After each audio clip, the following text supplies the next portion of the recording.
Bismillahirrahmanirrahim. يا أيها الذين آمنوا ادخلوا في السلم كافة.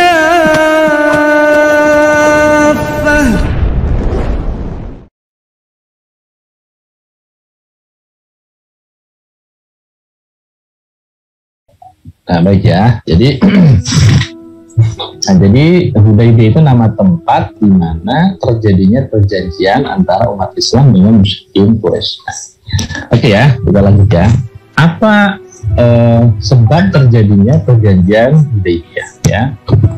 Sebab terjadinya perjanjian Hudaybiyah itu karena Rasulullah SAW dengan 1.400 kaum muslimin, atau ada yang mengatakan 1.400 itu dengan Rasulullah, terhalang untuk bisa melaksanakan ibadah umroh tahun ke-6 Hijriah. Gitu. Jadi karena terhalang melaksanakan ibadah umroh tahun 6 Hijriah, dan kemudian berikutnya terjadi perjanjian damai gitu.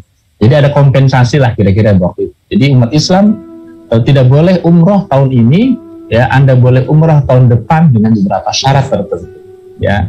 Dan terjadilah pada saat itu perjanjian Hudaybiyah. Kenapa disebut perjanjian Hudaybiyah? Karena terjadi di tempat yang namanya Hudaybiyah. Jadi Rasulullah terhalang berangkat umroh, ya, dihadang oleh musyrikin Quraisy pada saat itu karena mereka nggak yakin ini mau umroh atau menyerang Mekah nih. Karena baru saja terjadi perang Khandaq, gitu. Baru saja terjadi perang Ahzab. Gitu. Jadi mereka kurang percaya, walaupun umat Islam waktu itu pakai kain ihram, nggak percaya mereka gitu.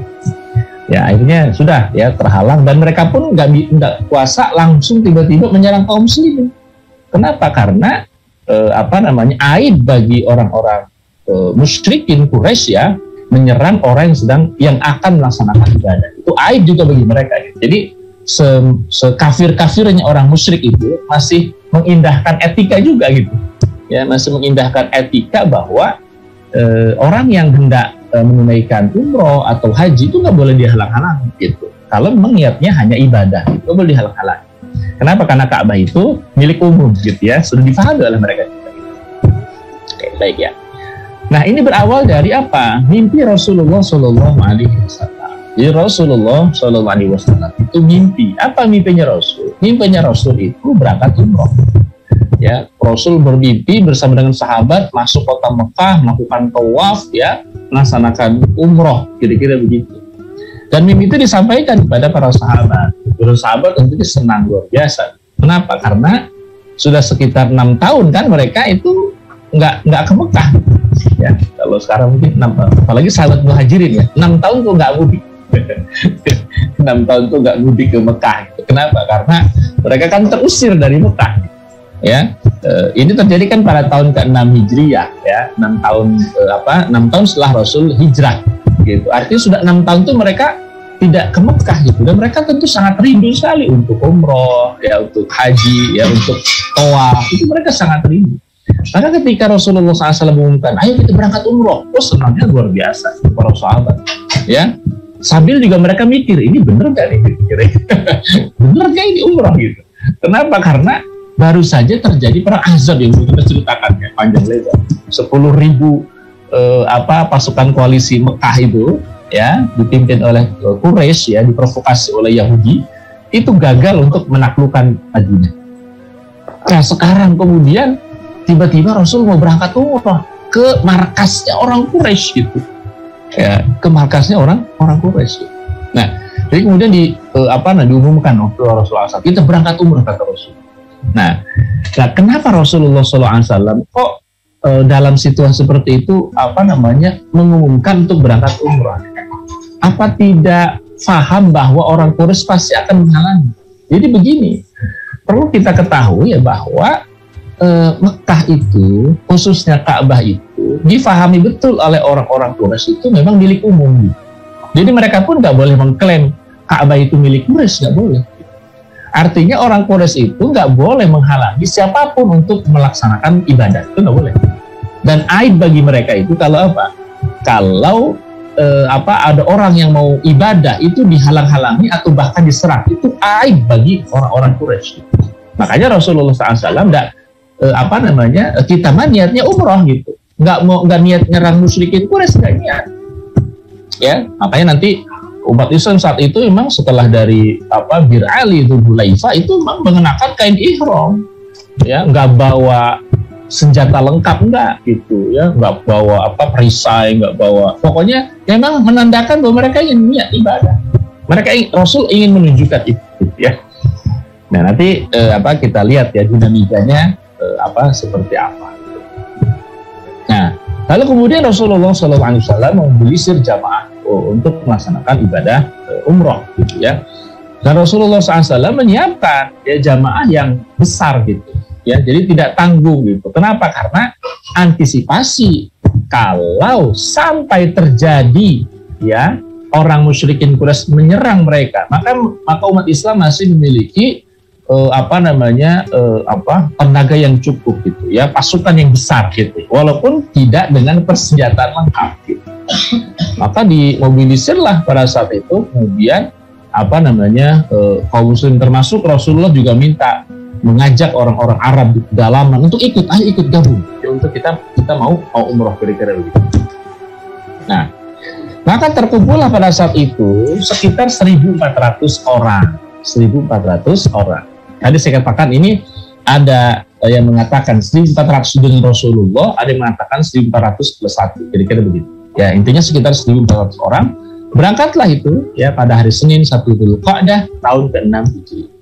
Nah, dan seperti tadi ya saya sampaikan bahwa umat Islam itu karena memang tujuannya umroh dan supaya juga tidak dicurigai musyrikin Quraisy gitu ya, maka kemudian umat Islam pada saat itu hanya mengenakan hanya membawa perlengkapan untuk ibadah, tidak membawa perlengkapan perang. Perlengkapan perang itu seperti perisai misalnya, tombak, terus kemudian baju besi, terus kemudian topi besi, mereka nggak bawa. Cuma yang dibawa cuma pedang aja gitu. Nah kalau pedang sih mereka tuh biasa ya, mau dalam keadaan perang nggak perang pun pedang itu memang selalu disandang, tapi dalam keadaan disarungkan gitu ya. Dan ya mereka juga membawa hadiyu, hewan yang akan disembelih nanti gitu ya. Dan itu tidak dibebani oleh barang-barang. Jadi supaya menunjukkan ini kita memang untuk umrah gitu. Buktinya kami tidak bawa perlengkapan perang, hanya pedang saja yang disarungkan, dan membawa hewan yang akan disembelih gitu. Nah, dan pada saat itu untungnya ya orang-orang munafik itu yang ikut cuma satu orang, yakni Ja'ad bin Qais gitu. Ya, jadi gembongnya munafik tidak ikut ya, dan sekian, dan perlu kita ketahui orang-orang munafik itu jumlahnya banyak gitu. Ya mungkin terbilang puluhan atau ratusan, tapi pada saat perjanjian Hudaybiyah orang munafik yang ikut cuma seorang, Ja'ad bin Qais. Artinya nggak punya pengaruh gitu ya. Kalau orang munafik gabung 5, 10 orang, 20 orang, itu pasti itu punya pengaruh ya. Tapi kalau yang berangkat cuma satu orang, yakni Ja'ad bin Qais, dan dia pun bukan tokoh seperti misalnya Abdullah bin Ubay bin Salul gitu ya, maka ini dianggap tidak ada karena tidak punya pengaruh pada saat ini orang munafik sama sekali gitu ya. Pada saat berangkatlah ya. Jadi kalau dikurangi oleh Ja'ad bin Qais ya sekitar 1.399 lah atau 1.400 ya, kalau satunya itu Rasulullah Muhammad SAW. Berangkatlah. Tapi ketika Rasulullah SAW dan kaum muslim tiba di Dzulhulaifah, ya, tempat ini adalah tempat yang dijadikan sebagai tempat miqat ya. Sampai sekarang ini sunnahnya Nabi SAW kalau ingin berangkat umroh atau haji gitu ya. Nah, niat ihramnya itu di Dzulhulaifah, atau sekarang itu dibangun Masjid Bir Ali. Ya. Sekarang itu dibangun Masjid Bir Ali, mereka ganti ihram, mandi sebelumnya, ganti ihram ya untuk mengenakan kain ihram dan berangkat. Ya, dan berangkat. Dari mana startnya? Dari Dzulhulaifah. Ya, sekarang ya masih di sekitar Madinah ya. Mereka membawa 70 ekor unta haji kurban. Jadi menunjukkan bahwa mereka ini memang untuk umroh gitu, ya, untuk ibadah, bukan untuk perang. Karena ada bedanya itu, ya, hewan haji itu, dia itu tidak dibebani oleh barang-barang. Beda dengan unta biasa gitu ya, yang kemudian dibebani barang yang sangat berat. Kalau unta haji nggak boleh, gitu ya. Dia dikasih ciri, dikasih kalung ya, dan kemudian tidak dibebani beban apapun. Dan ini untuk menunjukkan bahwa emang unta ini memang unta apa? Unta buat disembelih gitu. Ya, unta buat disembelih. Ya. Nah sementara itu ya Rasulullah SAW ya untuk mengetahui keadaan dan kabar tentang musyrikin Quraisy, bagaimana sikap mereka, bagaimana respon mereka, maka Rasulullah SAW menugasi Bishr bin Sufyan al-Khuzai al-Ka'bi ya sebagai mata-mata ya, yang sudah ada di sana. Ada mengatakan Bishr ini masih tidak dalam keadaan muslim ya, dia ditugasi Rasulullah SAW untuk memata-matai musyrikin Quraisy tentang apa respon sikap mereka, apa yang disiapkan ya oleh musyrikin Quraisy pada saat itu. Nah, saudara dirahmati Allah ya Subhanahu wa Ta'ala. Gitu ya. Nah, bagaimana sikap Quraisy terhadap umat Islam? Ya, Quraisy juga mendengar rencana kedatangan umat Islam. Ya, dan kita ingin tahu nanti bagaimana sikap Quraisy terhadap umat Islam. Nah, kita tahu ya perjanjian Hudaybiyah itu atau berangkatnya Rasul hendak berangkat umrah itu kan terjadi setelah perang Ahzab. Ya, perang Ahzab. 10.000 orang termasuk Quraisy yang besar di situ menyerang Madinah dan mereka gagal. Ya. Artinya apa? Artinya kebencian orang-orang Quraisy itu semakin bertambah sebenarnya. Ya, jadi itu orang-orang Quraisy itu kalau kita lihat ya sikap jiwanya, mungkin suasana hati itu lagi benci-bencinya sama Islam. Lagi benci-bencinya sama Islam. Karena apa? Karena mereka berangkat ya 10.000 orang dengan Ghatafan, dengan Yahudi, dengan suku-suku lain di sekitar Jazirat gagal menembus Madinah. Gagal. Ya berhari-hari, berpuluh hari bahkan mengepung Madinah mereka gagal. Artinya mereka itu kebenciannya udah sampai pada tahap puncak gitu. Nah, mereka pada saat itu ya orang-orang musyrikin Quraisy ya, pada situasi seperti itu mendengar Rasulullah SAW dengan 1.400 orang mau berangkat umroh. Coba antum bisa lihat suasana hatinya seperti apa gitu. Dan orang-orang Quraisy gitu ya, itu pun mereka mengalami dilema gitu. Nah, kenapa saya katakan dilema? Dilema antara mempersilahkan umat Islam umroh atau menolaknya gitu. Kenapa demikian? Karena satu sisi umat Islam itu musuhnya, ya. Satu sisi umat Islam musuh Quraisy, ya. Itu yang pertama. Yang kedua, sisi yang lain, mereka ini pengelola Ka'bah, ya. Sebagai pengelola Ka'bah mereka nggak boleh menolak siapapun yang ibadah. Itu udah kalau sekarang mungkin semacam hukum internasional lah gitu ya. Karena Quraisy itu cuma dititipi Ka'bah aja. Ya, Ka'bah itu miliknya apa? Milik umum, miliknya anak keturunan dari Nabiullah Ibrahim alaihissalam. Jadi nggak boleh mereka mengklaim ini milik saya, orang lain nggak boleh di stop misalnya. Nggak boleh. Ya, karena mereka itu hanya pengelola saja. Jadi mereka dilemanya di situ. Kalau menolak mentah-mentah tanpa alasan yang jelas, tentu aib bagi orang-orang Quraisy. Ya, kalau menerima, ini musuh kita, gitu. Ya, musuh Quraisy, gitu. Kira-kira begitu. Takutnya Quraisy itu umrah itu cuma kedok aja, gitu. Ya, padahal ingin menyerang Mekah gitu ya, kira-kira gini. Orang Quraisy mengalami dilema pada saat. Nah, terus yang dirahmati Allah, mendengar rencana kedatangan kaum muslimin, ya, maka Quraisy itu berencana menghalangi kaum muslimin sebelum masuk tanah haram. Ya, sebelum masuk tanah haram, ya, karena kalau nanti sudah masuk tanah haram, terjadi peperangan itu aib luar biasa. Ya, kalau sampai terjadi peperangan di tanah haram itu aibnya luar biasa. Ya, mereka paham itu. Maka orang-orang Quraisy berupaya menghalangi ya kaum muslimin supaya tidak masuk ke tanah haram. Ya, mencegah ya sebelum masuk tanah haram dicegah dulu oleh musyrikin. Nah, untuk mencegahnya Quraisy itu menugasi Khalid ibn Walid. Ya, waktu itu Khalid ibn Walid masih dalam keadaan kafir. Ya, Khalid dengan pasukan berkudanya itu sampai di sebuah tempat yang bernama Qurra al-Ghamim yang jaraknya 64 km dari Mekah. Sementara umat Islam sudah di sekitar Asfan, 80 km dari Mekah. Jadi jarak antara pasukan Khalid ibn Walid ya dengan kemudian umat Islam itu hanya berjarak sekitar 18 km saja gitu. Ya, antar pasukan kira-kira begitu. Nah, adapun waktu itu ditugasi menjadi mata-mata Rasulullah SAW, Bishr bin Sufyan mengabarkan kepada Rasulullah, Quraisy menyiapkan 3.000 pasukan untuk menghalangi kaum muslimin untuk masuk ke kota Mekah. Gitu. Itu informasi yang didapati oleh Rasulullah SAW. Nah, mendengar berita penghadangan, jadi orang Quraisy ini kayaknya betul-betul ingin menghalangi umat Islam masuk ke kota Mekah. Maka Rasulullah SAW ya meminta pendapat para sahabat. Ini bagaimana? Kita kan niatnya umroh, ya kita sudah siapkan untuk umroh. Tapi kemudian kita dengar informasi 3.000 orang Quraisy itu akan menghadang kita. Bagaimana menurut pendapat kalian semua? Nah, ini luar biasa juga ya Rasulullah SAW. Walaupun dia seorang nabi, seorang rasul, tetap saja masih meminta pendapat para sahabat.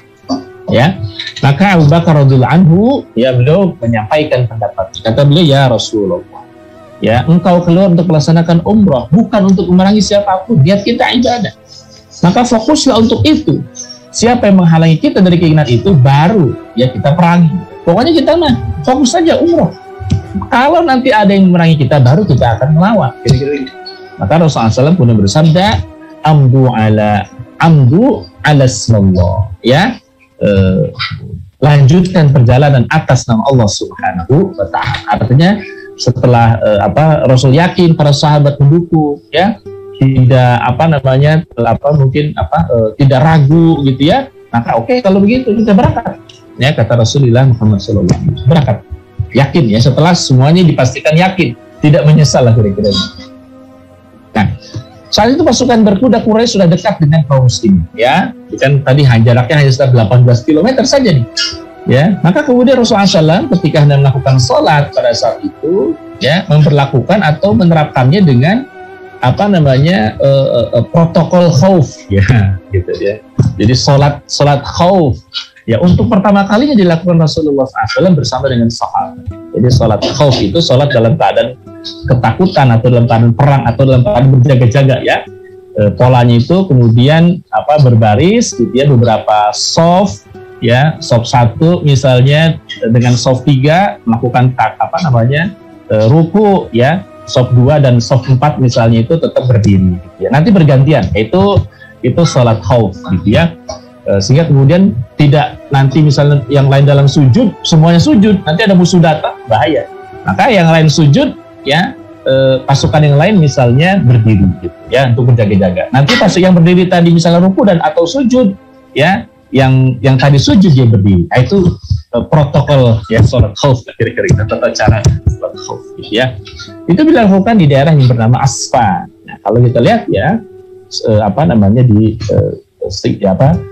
jaraknya dengan Mekah itu sekitar 83 km, ya, 83 km. Ini sudah hampir mendekati kota. Nah, adapun untuk menghindari penghadangan, lalu kemudian Rasulullah SAW tahu nih, kalau kita lewat jalur protokol utama, jalur yang umum dilalui, pasti mereka udah bisa mencium, gitu. Pasti mereka sudah bisa menebak kita. Maka Rasulullah SAW itu minta pendapat sahabat, siapa di antara kalian yang tahu jalan alternatif? Ya, kalau sekarang pemerintah bilang tuh jalan tikus. Siapa yang tahu jalan tikus nih, jalan alternatif nih, yang nggak diketahui oleh siapapun? Maka ada sahabat yang saya Rasulullah, ya. Dan itu betul-betul dicari jalan yang Abu Bakar saja, Umar, yang orang Mekah itu nggak tahu jalan. Ini jalan kemana ini? Dia tahu di jalan ini. Kesini ya Rasulullah. Mulai melintasi bukit, lembah segala macam. Gitu ya. Pokoknya ini jalan yang sama sekali belum pernah jarang sekali terjamah oleh orang. Nah, kemudian tiba-tiba sudah hampir sampai di perbatasan tanah haram, gitu. Ya, jadi dicari jalur alternatif yang turuni lembah, naik bukit segala macam. Nah, kemudian tiba-tiba sudah mau dekat tuh perbatasan tanah haram, gitu. Ya, yakni di Thaniyatil Mirar, ya, satu tempat ya di Hudaybiyah yang dekat dengan perbatasan dengan Mekah. Tapi kemudian waktu itu ada insiden yang terjadi. Apa insidennya? Untanya Rasul mogok. Tiba-tiba duduk langsung. Ya, itu mau sebentar lagi mau masuk tanah haram, tiba-tiba saja untanya Rasul duduk dan mogok jalan. Udah didorong, ditarik segala macam. Itu nggak mau bergerak. Para sahabat bertanya, unta ini mogok berjalan ya Rasulullah. Rasulullah SAW kemudian bersabda, unta ini nggak mogok jalan dan itu bukan tabiatnya, kata Rasul. Kenapa? Ya, tetapi ia ditahan oleh zat yang dulu pernah menahan gajahnya Abroha ketika hendak tiba di Mekah. Artinya yang menahan unta ini siapa? Allah Subhanahu wa Ta'ala. Itu ya. Jadi kata para sahabat, ini untanya mogok loh, ditarik, didorong, enggak juga bergerak. Ya, kata Rasulullah SAW, unta ini enggak mogok. Ya, dan juga bukan tabiat unta ini mogok, kata Rasulullah SAW. Ya, tetapi dia ditahan oleh zat yang dulu pernah menahan gajahnya Abroha ketika masuk ke tempat. Dan juga pelajaran dari itu. Maksudnya, kok kenapa disamakan gitu ya gajahnya Abroha dengan untanya Rasulullah SAW? Ya, maksudnya adalah ditahannya untanya Rasulullah SAW masuk tanah haram. Tentu punya hikmah yang besar. Yani apa? Terjadinya Hudaybiyah. Itu hikmahnya. Gitu. Kalau mungkin untanya Rasul masuk ke tanah haram, ya, lalu kemudian semua kaum muslim masuk tanah haram, ya, dan kemudian orang-orang Quraisy misalnya sudah kepepet gitu ya, maka boleh jadi terjadi peperangan gitu. Tidak terjadi Hudaybiyah, boleh jadi begitu. Maka tertahannya untanya Rasulullah SAW duduk ya nggak masuk tanah haram, ya, di antara hikmah terbesarnya adalah terjadi Hudaybiyah. Ya, kalau langsung mungkin masuk ke tanah haram, bisa jadi terjadi ketegangan, ya, dan kemudian bisa jadi bentrok, ya, dan tidak terjadi itu perjanjian Hudaybiyah. Nah, sementara kita tahu nanti perjanjian Hudaybiyah ini punya pengaruh sangat besar ya kepada kaum muslim. Nah, ketika Khalid bin Walid ya dan orang-orang musyrikin Quraisy pada saat itu, sekali lagi ya, Khalid masih dalam keadaan kafir, ya, tahu bahwa umat Islam itu mengubah rute, ya, yang awalnya pakai jalur protokol lalu kemudian pakai jalur tikus gitu ya. Lalu kemudian kembali lagi tuh Khalid ke Mekah untuk kemudian memperkirakan kemana kira-kira nih munculnya, ya, pasukan kaum muslimin, ya. Khalid balik arah menuju Mekah dan kemudian menempatkan pasukannya, ya, di beberapa tempat yang memungkinkan umat Islam itu datang muncul di situ, ya. Dan kemudian mereka membentuk pasukan di, ya, salah satu di daerah Baldah, ya, itu tentu di Mekah pada saat itu, ya. Dan mereka berhasil mencapai sumber air sebelum umat Islam tiba. Jadi mereka prediksi kemungkinan umat Islam akan muncul di sini. Akan mereka membuat standby ya di tempat tersebut, ya, yang diprediksi umat Islam itu akan muncul di daerah tersebut. Nah, sementara wilayah haram sudah sangat dekat, tetapi untanya Nabi SAW tiba-tiba saja duduk dan berhenti, ya, seperti yang sudah kita ceritakan, ya. Maka Nabi SAW merintah, kalau begitu, kata Rasulullah SAW, sudah kita berhenti di sini, kita buat kemah. Kita buat apa? Kemah, kita buat tenda, kata Rasulullah SAW. Sahabatnya bertanya, Rasulullah, di lembah ini gak ada mata air. Jadi kita jangan berhenti di sini, kata sahabat. Bagaimana bisa nih 1.400 orang, ya, itu butuh air gitu. Sementara kan nggak bisa mereka bawa tangki dari Madinah, nggak bisa. Jadi mereka sangat mengandalkan tempat yang memungkinkan di situ ada mata air. Ya, di tempat itu memang ada sumur, tapi airnya sedikit sekali. Ya, sekali diminum oleh sahabat selesai habis, gitu. Nah, karena kehabisan air, sahabat kehausan, ya, sahabat Nabi SAW kehausan. Lalu Rasulullah SAW mengeluarkan anak panah, ya, dan merintahkan salah seorang sahabat untuk menancapkan di dasar sumur. Kata Rasulullah SAW, tancapkan anak panah ini di dasar sumur yang kering tadi, ya, sumur yang udah diambil airnya kering, gitu. Lalu kemudian ditancapkan oleh seorang sahabat, ya, anak panahnya Rasulullah SAW, tiba-tiba air keluar deras luar biasa. Ini tentu mukjizat, ya, sampai air itu memenuhi sumur dan 1.400 orang itu bisa meminum, ya, dari air sumur yang ditancapkan di dasarnya itu anak panahnya Rasul Sallallahu Alaihi Wasallam. Ya, Masya Allah, kan, gitu, luar biasa gitu. Dan perjalanan dulu dengan sekarang tentu jauh berbeda. Kalau dulu itu sangat gambling, ya, perjalanan kemana dan di mana kita bisa dapat air, ya, nggak ada rest area, ya, nggak ada tukang jualan air, gitu, ya, hanya mengandalkan alam saja. Dan alam Mekah kita tahu sendiri tidak seperti alam di tempat kita gitu, yang nanti ada sungai, nanti ada mata air, nanti ada sumur, ya, bisa begitu. Di sana nggak bisa gitu. Nah, maka kemudian kondisi yang terjadi pada saat itu luar biasa menolong para sahabat, ya. Jadi Rasulullah SAW, ya, diberikan mukjizat, diantaranya anak panah yang ditanamkan di dasar sumur tadi keluar air yang sangat banyak sehingga sahabat semuanya bisa minum. Bayangin, 1.400 orang bisa meminum dari situ. Nah, Sementara itu Quraisy berupaya memastikan apa tujuan ya Rasulullah SAW, Muhammad SAW dengan 1.400 umat Islam itu. Jadi mereka ini mastiin apa tujuannya sebenarnya gitu. Karena takut ya diduga umroh padahal menyerang Mekah gitu. Ya. Diduga menyerang Mekah padahal mau umroh gitu. Ya, karena tadi saya katakan kan mereka dilema. Kalau melarang sama sekali aib bagi orang Quraisy karena nggak boleh tuh pengelola Ka'bah menolak orang mau ibadah tuh nggak boleh. Pasti terjadi aib yang luar biasa gitu ya. Pasti orang-orang Quraisy akan dikucilkan oleh dunia internasional gitu ya. Nah, posisi Quraisy sebagai pelayan haji dan umrah juga pengelola Ka'bah akan disorot dunia bahkan jadi aib jika semena-mena tanpa alasan menolak orang yang hendak berangkat umrah gitu, yang hendak tawaf gitu. Sementara pada sisi lain mereka menganggap umat Islam adalah musuh mereka. Untuk itu mereka mengutus beberapa orang yang dianggap netral untuk memastikan. Ya, jadi kita ingin sebelum terjadi apakah peperangan apa segala macam, pokoknya kita ingin pastikan apa motif sebenarnya Muhammad ya, tentu kita melihat sallallahu alaihi wasallam. Apa motifnya? Bener nggak mau umroh gitu, atau mau nyerang mereka, atau mau menyerang Mekah gitu. Maka diutuslah tuh beberapa orang untuk memastikan ya kondisinya, untuk memastikan motifnya Rasulullah SAW. Diutuslah beberapa orang. Yang pertama, utusan mereka adalah Budail bin Warqa. Budail bin Warqa ini adalah dari suku Khuza'ah yang sebenarnya dekat dengan Nabi gitu. Ya, tapi kemudian ditinggal di pinggiran kota Mekah. Ya, penduduk Tuhamah ya di pinggir kota Mekah. Budail ditugasi untuk menanyakan kepada Rasulullah SAW apa tujuannya datang ke kota Mekah. Ya Muhammad, kami ditugasi oleh pimpinan musyrikin orang-orang Quraisy untuk menanyakan maksudmu kau mau apa? Kata Rasulullah SAW, untuk umrah. Nggak ada untuk lihat. Kamu nggak lihat ini kita pakai kain ihram segala macam untuk umrah. Terus ketika ditanya untuk apa tuh senjata-senjata yang kamu bawa? Ya untuk jaga-jaga saja gitu. Kami tidak bawa pakaian perang, baju perang, ya hanya bawa pedangnya untuk jaga-jaga.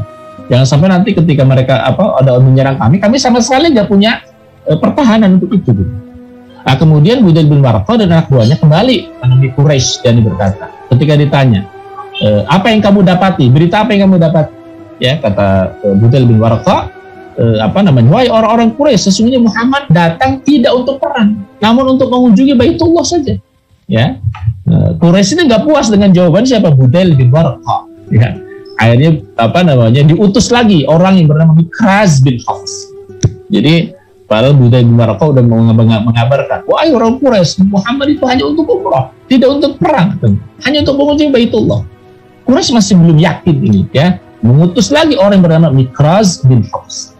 Ya, untuk diketahui nanti Budail bin Warqa ini masuk Islam, ya. Sebelum atau pada saat futuh Mekah. Ini orang Budail bin Warqa ada mengatakan bersamaan dengan masuk Islamnya Abu Sufyan. Waktu itu Abu Sufyan, Budail bin Warqa itu sedang bicara didatangi oleh Abbas ya, setelah itu kemudian masuk Islam. Ya. Diutus Mikraz bin Hafs. Mikraz bin Hafs saat Rasulullah SAW melihat Mikraz datang. Rasulullah SAW mengatakan orang ini pengkhianat kata Rasul. Dia bisa membalik perkataan yang saya sampaikan. Ya, Markas itu memang tidak menemui Rasul, dia cuma lihat, dia putar-putar kudanya gitu ya untuk melihat berapa kondisi kaum muslimin, untuk memastikan berapa jumlahnya, berapa ribu orang, apa yang dibawa dan seterusnya. Itu Makros cuma begitu aja. Ketika kembali ke Mekah, ya, ditanya, berita apa yang kau dapatkan? Ya Makros menjawab, enggak jelas gitu. Apakah Muhammad umroh atau perang gitu. Jadi dia membuat bias gitu ya. Membuat bias berita gitu. Padahal dia lihat itu orang kayak pakai kain ihram, nggak bawa senjata, ada hewan hadiu, hewan sembelihan. Tapi berita yang dia bawa apa? Nggak jelas. Ini Muhammad itu mau umroh atau perang gitu. Jadi semakin membuat orang Quraisy ragu gitu. Oh, jangan-jangan mau perang gitu kira-kira. Maka Quraisy itu nggak puas lagi ya. Mengutus lagi orang berikutnya, Hulais bin Al-Qam. Ya, ini orang Badui ya, tapi kemudian pemimpin suku Ahabish ya, ya. Dia ada mengatakan sisa-sisanya atau kemudian kumpulan orang-orang Habasyah ya, kumpulan orang-orang Habasyah di Mekah, jadi orang-orang berkulit hitam. Hulais adalah pimpin orang-orang Ahabish ya. Ketika Rasul melihat kedatangannya, beliau bersabda ya, melihat nih, ada Hulais nih kata Rasul, orang ini berasal dari kaum yang taat ibadah. Karena itu tempatkan hewan sembelihan di depannya agar ia bisa melihat. Gitu. Jadi karena Hulais ini diyakini Rasulullah orang yang taat ibadah, tempatkan unta-unta sembelihan kita, unta-unta hadyu kita itu ya supaya terlihat oleh dia. Gitu. Ya. Nah ketika Hulais melihat hewan sembelihan berdatangan ya dari samping dari lembah gitu ya, yang kemudian disimpan oleh Rasulullah SAW dan memakai kalung sebagai tanda akan disembelih, ya makanya segera pulang menemui orang-orang Quraisy. Ya, dan tidak menemui Rasul, dia hanya melihat ini ada hewan kurba, hewan yang akan disembelih, lalu kemudian dia melihat ada sekian banyak orang itu pakai kain ihram, maka dia kembali ke Quraisy dan menyampaikan kepada orang apa yang dilihatnya, itu Muhammad tidak lain kecuali untuk umrah, ya karena yang dilihat itu ada hewan hadyu, hewan yang akan disembelih, bukan hewan yang ditunggangi. Dan kemudian mereka melihat orang-orang pakai kain ihram, nggak mungkin dia mau perang, gitu, kira-kira begitu. Nah, Quraisy nggak puas lagi gitu ya. Kemudian orang Quraisy dia mengatakan kepada Hulais bin Alqam, duduklah engkau karena engkau orang Arab dusun yang bodoh. Dibilang bodoh, Hulais ini marah, ya lalu Hulais mengatakan, demi zat yang Hulais berada di tangannya, kalian izinkan Muhammad mengunjungi Baitullah atau aku akan membelot dari kalian bersama dengan seluruh suku-suku Ahabish gitu. Ya, orang Quraisy mendengar ancamannya karena dianggap bodoh kan pimpinannya gitu ya. Walaupun dia berkulit hitam, berasal dari Habasyah ya, orang-orang Habasyah yang ada di Mekah pada saat itu ya, marah gitu Hulais gitu. Ya, kalau kalian nggak percaya sama aku, bahkan menghina aku, ya kalian izinkan Muhammad untuk umroh atau kami akan membelot dari kalian. Ya, kemudian Hulais ditenangkan oleh orang-orang Quraisy, tahan dirimu ya Hulais, hingga kami bisa mengambil apa yang kami ridhoi untuk kami gitu ya. Pokoknya tenang, duduk tenang ya, kata orang-orang Quraisy. Maka kemudian diutus lagi orang yang keempat gitu. Jadi sudah 3 orang gitu ya. 3 orang Quraisy nggak puas juga untuk memastikan ini Muhammad SAW itu niatnya umroh atau apa. Diutuslah orang yang keempat. Siapa? Urwah bin Mas'ud Ats-Tsaqafi. Ya, Urwah ini nanti kemudian jadi sahabat Nabi SAW. Ya, dia pimpinan suku Tsaqif di Taif. Nah, jadi kenapa saya katakan tadi ya, Quraisy itu mengutus orang-orang yang dianggap netral atau sekutu-sekutu dia. Dari mulai tadi Hulais ya, lalu kemudian terakhir ini tadi Urwah bin Mas'ud Ats-Tsaqafi. Ya. Kalau antum dengar ada nama Ats-Tsaqafi, ya Ats-Tsaqafi itu adalah penisbatan untuk orang-orang yang berasal dari Tsaqif. Tsaqif itu mana? Tsaqif itu daerah di Taif. Ya, itu jaraknya mungkin 70-80 km dari Mekah. Ini sekutunya Quraisy. Jadi Urwah ini tokoh besar, ya sangat berpengaruh gitu. Lalu kemudian Quraisy mengatakan, ya mengutus Urwah gitu. Tapi Urwah ini karena tokoh ya, karena orang hebat, dia pengaruhnya besar. Sebelum diutus, Urwah bilang ke orang-orang Quraisy, aku ini bukan orang sembarang orang. Aku ini bukan sembarangan orang, kata Urwah. Sehingga kalian bebas berbuat semau kalian. Setiap orang yang kalian kirim, kembali lagi, kemudian kalian batalkan dan kalian dustakan itu. Beritanya, informasinya. Tapi bila aku yang kalian utus, kata Urwah, kalian mau nggak pegang janji? Apa? Ya, kalian harus percaya terhadap apapun informasi yang aku sampaikan.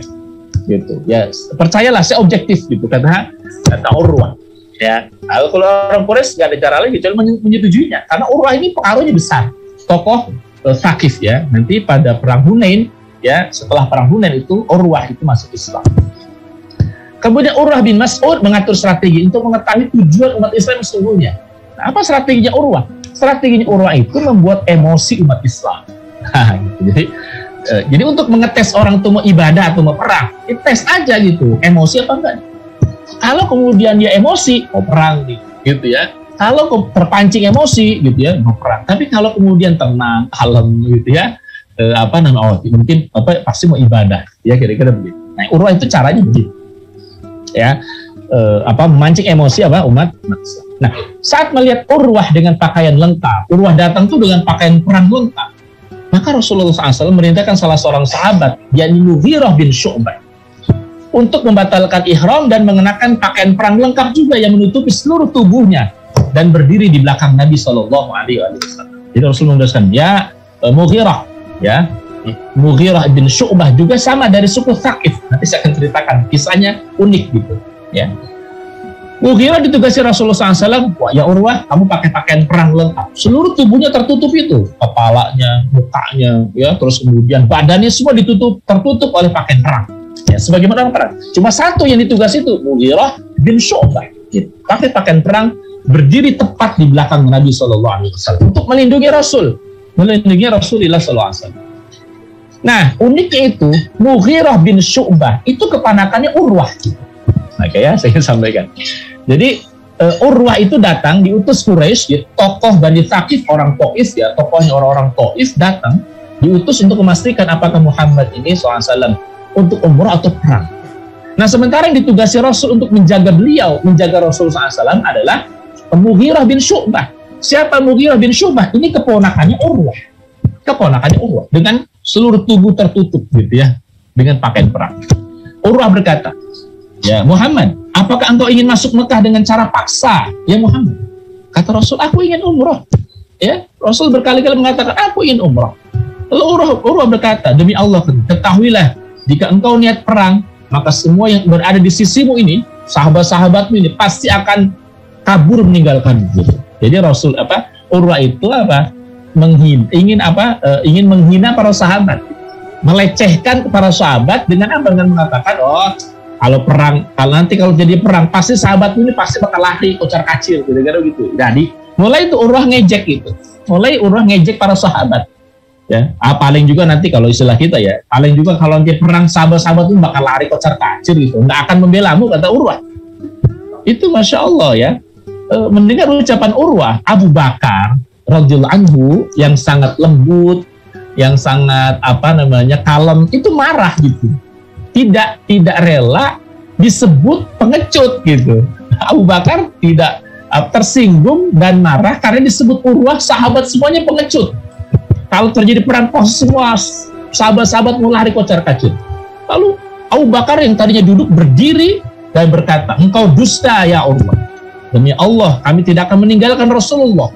Ya. Lalu Urwah menimpali, demi Allah, jika bukan karena engkau memiliki kedudukan, karena dia tahunya Abu Bakar. Jika bukan karena engkau punya kedudukan, ditahu ini Ibnu Abi Quhafah, ya, orang terpandang di Mekah. Aku akan membalas celaanmu, kata Urwah. Kemudian Rasulullah SAW menenangkan Abu Bakar. Tenang ya Abu Bakar, tenang, duduk ya. Kemudian Abu Bakar duduk. Bayangkan orang se-level Abu Bakar yang sangat kalem mendengar ejekan dari Urwah, karena Urwah sengaja mancing emosi gitu. Disebut, wah kalau terjadi perang nanti para sahabatmu ini, wah pasti akan lari kocar kacir gitu. Abu Bakar marah, ditenangkan Rasulullah SAW. Urwah memancing lagi emosinya dengan menarik jenggotnya Rasulullah SAW. Oh kan? Ya. Padahal di belakangnya ini siapa? Ada Mughirah bin Syu'bah yang tidak lain keponakannya. Urwah nggak tahu ini Mughirah keponakannya karena pakai pakaian perang lengkap. Ketika tangan Urwah hendak menarik jenggot Nabi SAW, Mughirah bin Syu'bah memukul tangan Urwah dengan pedang. Tapi bukan dengan yang tajam ya, dengan yang tumpulnya gitu. Pukul, yes ya. Ya, Urwah bertanya, siapa orang yang kasar ini, kata Urwah. Ya, belum sempat dijawab, Mughirah mengatakan, singkirkan tanganmu dari Nabi, atau aku akan memotong tangannya. Wah, gitu. Jadi Urwah itu ingin menjaga. Inilah betul penjaga Rasul gitu. Ya. Jadi Urwah itu Mughirah bin Syu'bah, pengawalnya Nabi. Ya ini tahu bahwa Urwah itu bakal narik jenggotnya Nabi. Sebelum narik jenggot Nabi SAW, dipukul tangannya Urwah ya, itu dengan pedang ya oleh Mughirah bin Syu'bah. Ya. Tadi sebelum ditanya, singkirkan ya tanganmu dari Nabi SAW atau aku akan memotong tangan. Urwah kembali bertanya, ya Muhammad, siapa orang yang kasar ini gitu? Siapa ini? Ya, orang yang kasar ini. Lalu Nabi SAW menjawab, apa engkau nggak mengenalinya? Ya Urwah, dia itu Mughirah bin Syu'bah, keponakanmu sendiri gitu. Keponakanmu itu gitu. Urwah nggak mengenali karena apa? Karena Mughirah bin Syu'bah pakai pakaian perang lengkap, jadi nggak dikenali gitu. Ya, siapa orang kasar ini? Apakah engkau nggak mengenali, kata Rasul? Dia keponakanmu itu. Allah bertanya, oh hebat sekali kamu ya, gitu.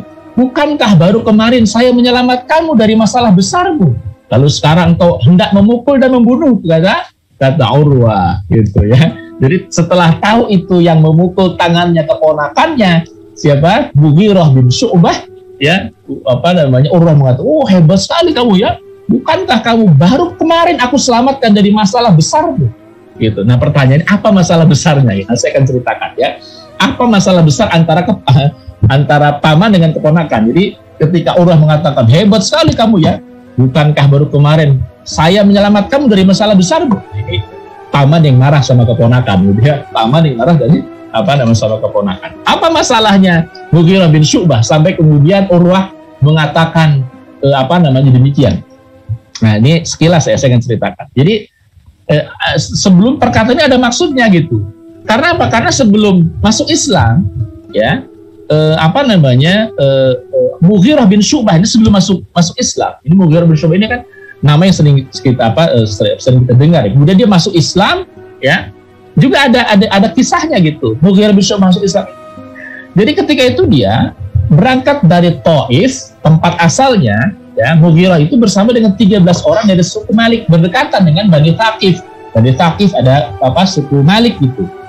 Berangkatlah 13 orang plus dengan Mughirah bin Syu'bah menemui Raja Mesir. Raja Mesir itu Muqawqis pada saat itu, ya, Muqawqis. Nah, dalam bicara ini Mughirah bin Syu'bah ini punya kekurangan. Apa kekurangan? Dia kasar kalau ngomong. Ya maklum orang kampung, ya, orang kampung itu ngomongnya kasar gitu, ya. Mungkin kalau sekarang dikatakan nggak punya adab, nggak punya etika gitu ya, ngomongnya kasar lah gitu, ya, ngomongnya kasar. Muqawqis nggak suka dengan gaya bahasa Mughirah bin Syu'bah, nggak suka dia. Maka ketika kemudian pulang dari Mesir, semua yang datang menemui Raja Mesir dikasih hadiah. Wah, 13 orang itu dikasih hadiah, kecuali Mughirah bin Syu'bah. Jadi Mughirah bin Syu'bah itu udah datang jauh-jauh dari Taif, ya, berangkat ke Mesir, ya, pulang ke Thaqif, ya, pulang ke Taif, nggak dapat apa-apa. Yang dikasih hadiah cuma 13 orang yang lain, teman-temannya gitu. Nah itu ada sebabnya, karena apa? Karena Mughirah bin Syu'bah bicaranya kasar. Raja Mesir tuh nggak suka dengan orang yang bicara kasar gitu. Maka yang lain dikasih hadiah, Mughirah nggak dikasih hadiah. Ya. Nah ketika pulang nih dari Mesir, di tengah perjalanan, ya, karena sakit hati itu Mughirah bin Syu'bah, 13 orang tadi dibunuh semuanya. Ya. 13 orang, ya, entah bagaimana caranya Mughirah bin Syu'bah membunuh 13 orang dari suku Malik yang berangkat, yang bersama dengan dia dari Taif menuju Mesir. Karena apa? Karena dia nggak dapat hadiah gitu. Ya. Setelah dibunuh diambil semua hadiah gitu. Dan kemudian apa? Ya, setelah membunuh, ya, mengambil hadiah, ya, dari Muqawqis dari 13 orang tadi, Mughirah bin Syu'bah lari dia. Nah, tapi larinya kemana? Larinya dia bukan ke Taif, ya, karena kalau ke Taif pasti akan diambil oleh oleh orang Malik, ya. Dia mencari tempat kira-kira yang aman. Dia berangkat ke Madinah. Di Madinah, Mughirah bin Syu'bah menyatakan masuk Islam. Jadi berlindung di Rasulullah SAW. Nah, itulah kisah, ya. Ketika kemudian dia lari kemana nih? Lari ke Madinah. Dia menyatakan masuk Islam. Karena Mughirah bin Syu'bah menyatakan masuk Islam, maka Rasul tidak ada alasan untuk menolak dia masuk Islam. Keislamannya diterima oleh Rasulullah SAW. Tetapi tetap meminta Mughirah bin Syu'bah bertanggung jawab atas perbuatannya membunuh 13 orang. Ya. Nah, sementara itu suku Malik nih, suku yang 13 orang, ya, yang dibunuh oleh Mughirah bin Syu'bah, ya, itu hendak menyerang Bani Thaqif gitu. Pokoknya kami nggak terima 13 orang di kalangan kami dibunuh oleh Mughirah bin Syu'bah. Kata mereka, nggak ada, Mughirahnya nggak ada di sini gitu. Hampir saja terjadi ketegangan dan perang antara dua suku, Malik dan suku Thaqif. Nah, siapa pemimpin suku Thaqif itu? Urwah bin Mas'ud. Urwah bin Mas'ud, pamannya Mughirah bin Syu'bah.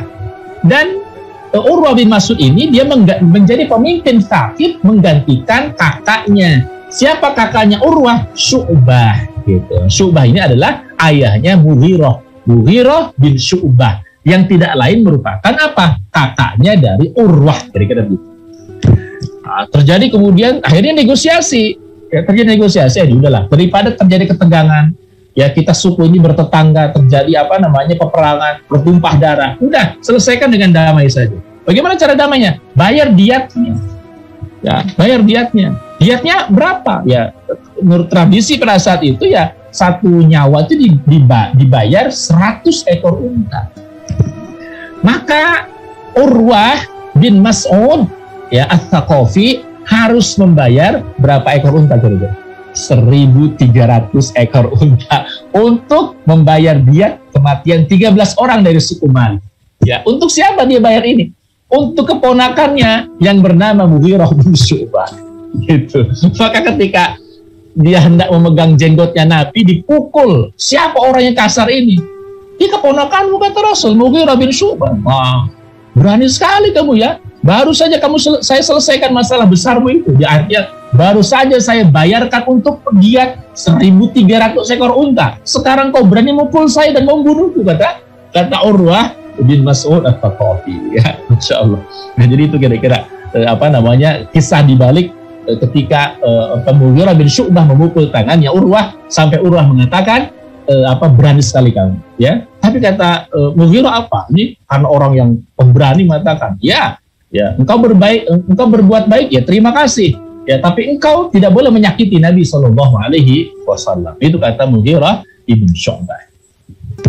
Nah, dirahmati Allah Subhanahu wa Ta'ala. Maka ketika kemudian berikutnya, ketika setelah masuk waktu sholat, ketika Nabi wudhu, Urwah menyaksikan bagaimana sikap para sahabat ya terhadap Nabi SAW. Ketika Nabi wudhu itu, sikap para sahabat itu luar biasa. Apa?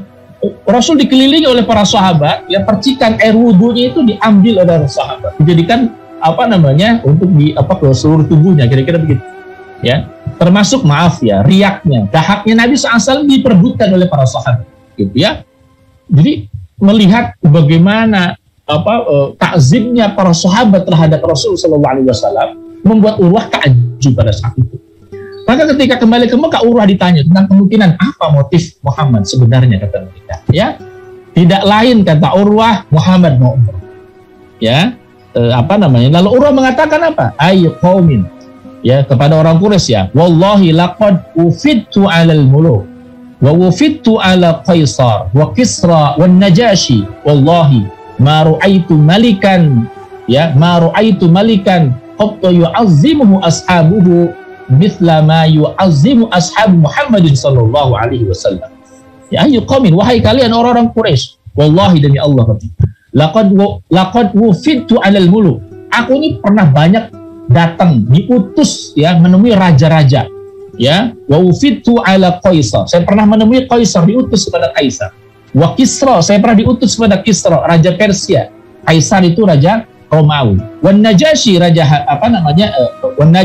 Habasyah. Wallahi, kata demi Allah, ma ra'aitu malikan qattu yu'azzimuhu ashabuhu mithla ma yu'azzimu ashabu Muhammad sallallahu alaihi wasallam. Aku enggak pernah melihat seorang penguasa pun yang aku datangi itu, mulai dari Kaisar Romawi, Kisra, ya, raja Persia, sampai Najashi, ya, penguasa di Afrika, ya, penguasa yang diagungkan oleh pengikutnya sebagaimana sahabat Muhammad SAW mengagungkan Muhammad. Ya, luar biasa. Maka katanya, demi Allah, mereka tidak akan membiarkan kalian menyakiti atau menyerang Muhammad sampai mereka mati terbunuh.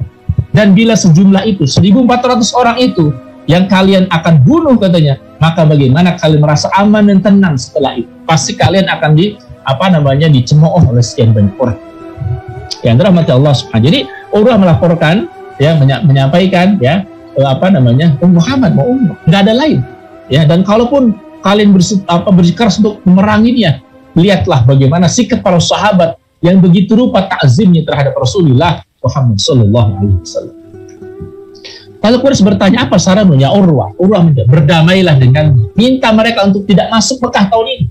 Ya, kalau tujuanmu menahan, tahan tahun ini, tetapi jangan larang mereka tahun depan.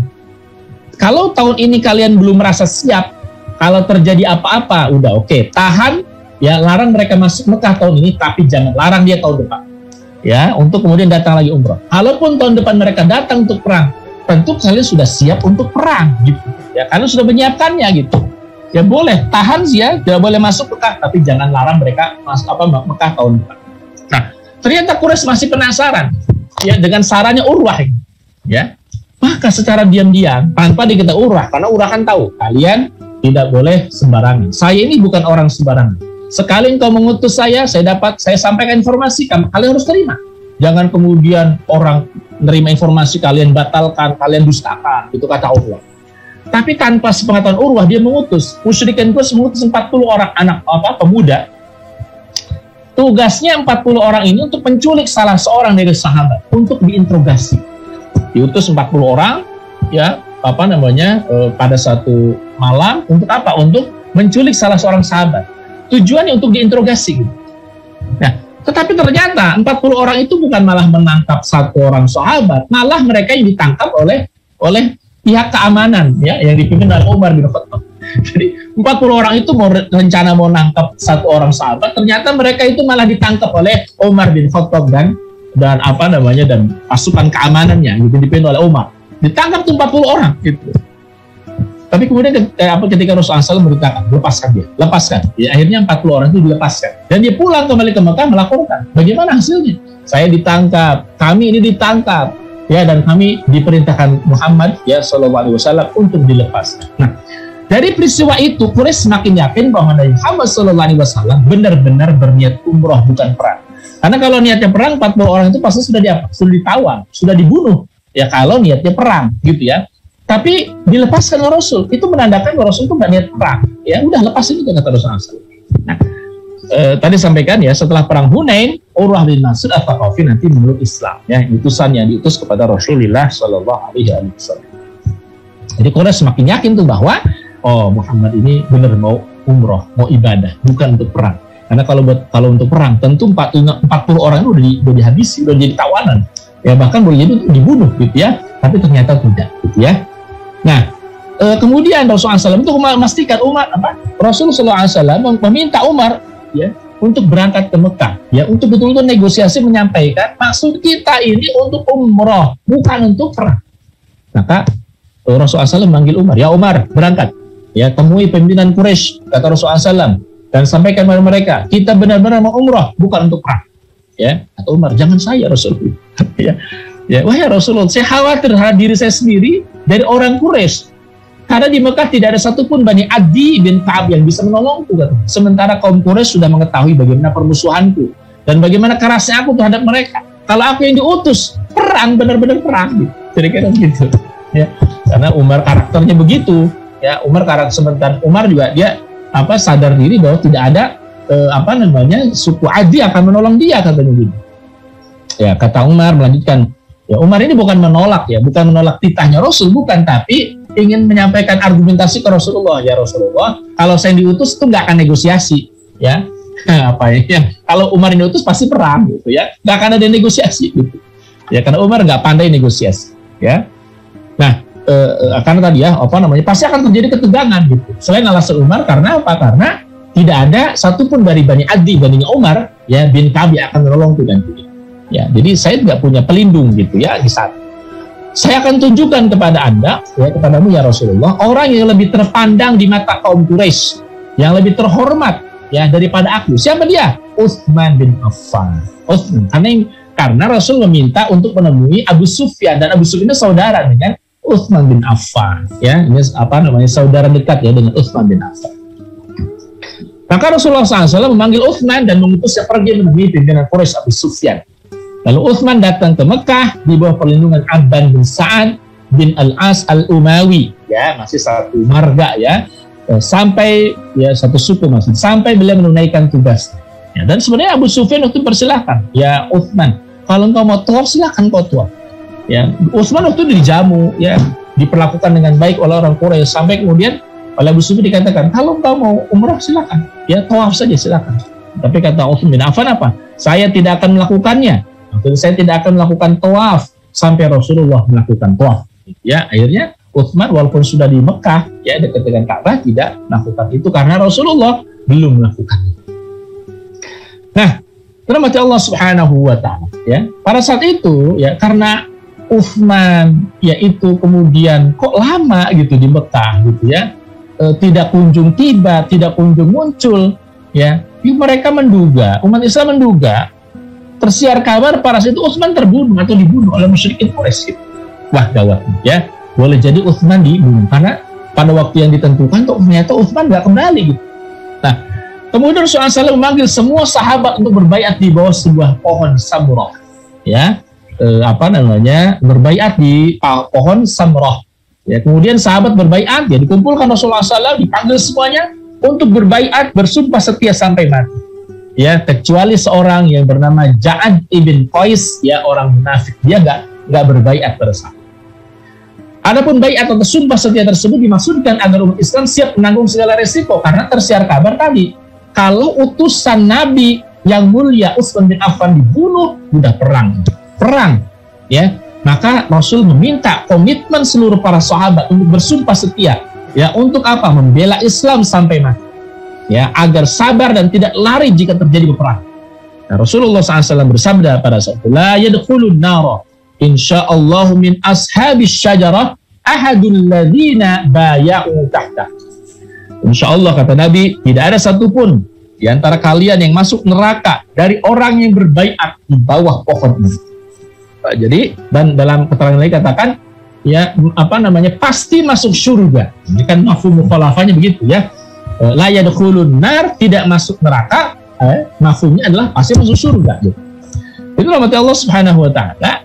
Ternyata selain, ya, 10 orang dijamin Allah masuk surga, ada sekitar 1.399 orang, ya, kecuali satu orang, yakni Ja'ad bin Qais sang munafik, ya, yang dijamin Allah tidak, ya, dijamin Rasul SAW masuk surga dan tidak masuk neraka. Siapa mereka? Orang yang bersumpah berbaiat, ya, di bawah pohon Samrah, ya, yang disebut dalam kitab sirah itu baiatur ridwan, ya, karena mereka meminta keredoan, ya, untuk kemudian membela Islam dan kaum muslimin, ya, pada saat. Dan dalam hal ini juga Allah Subhanahu wa taala berfirman, a'udzubillahi minasyaitonir rajim. Laqad radiyallahu 'anil mu'minina idh yubayyi'unaka tahta asy-syajarah wa 'alima ma fi qulubihim fa anzala as-sakinata 'alaihim wa atsabahum fathan qariba. Laqad radiyallahu 'anil mu'minin, maka sungguh Allah telah ridha, ya, terhadap orang-orang beriman, orang-orang mukmin.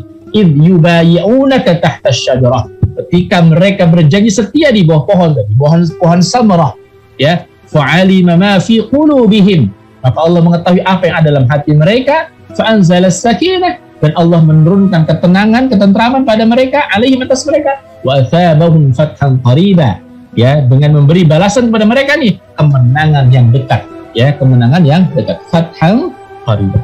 Nah, apa yang dimaksud dengan kemenangan dekat ini? Para ulama menyebut fathan qariba ini, ya, ada yang mengatakan ini adalah perang Khaybar.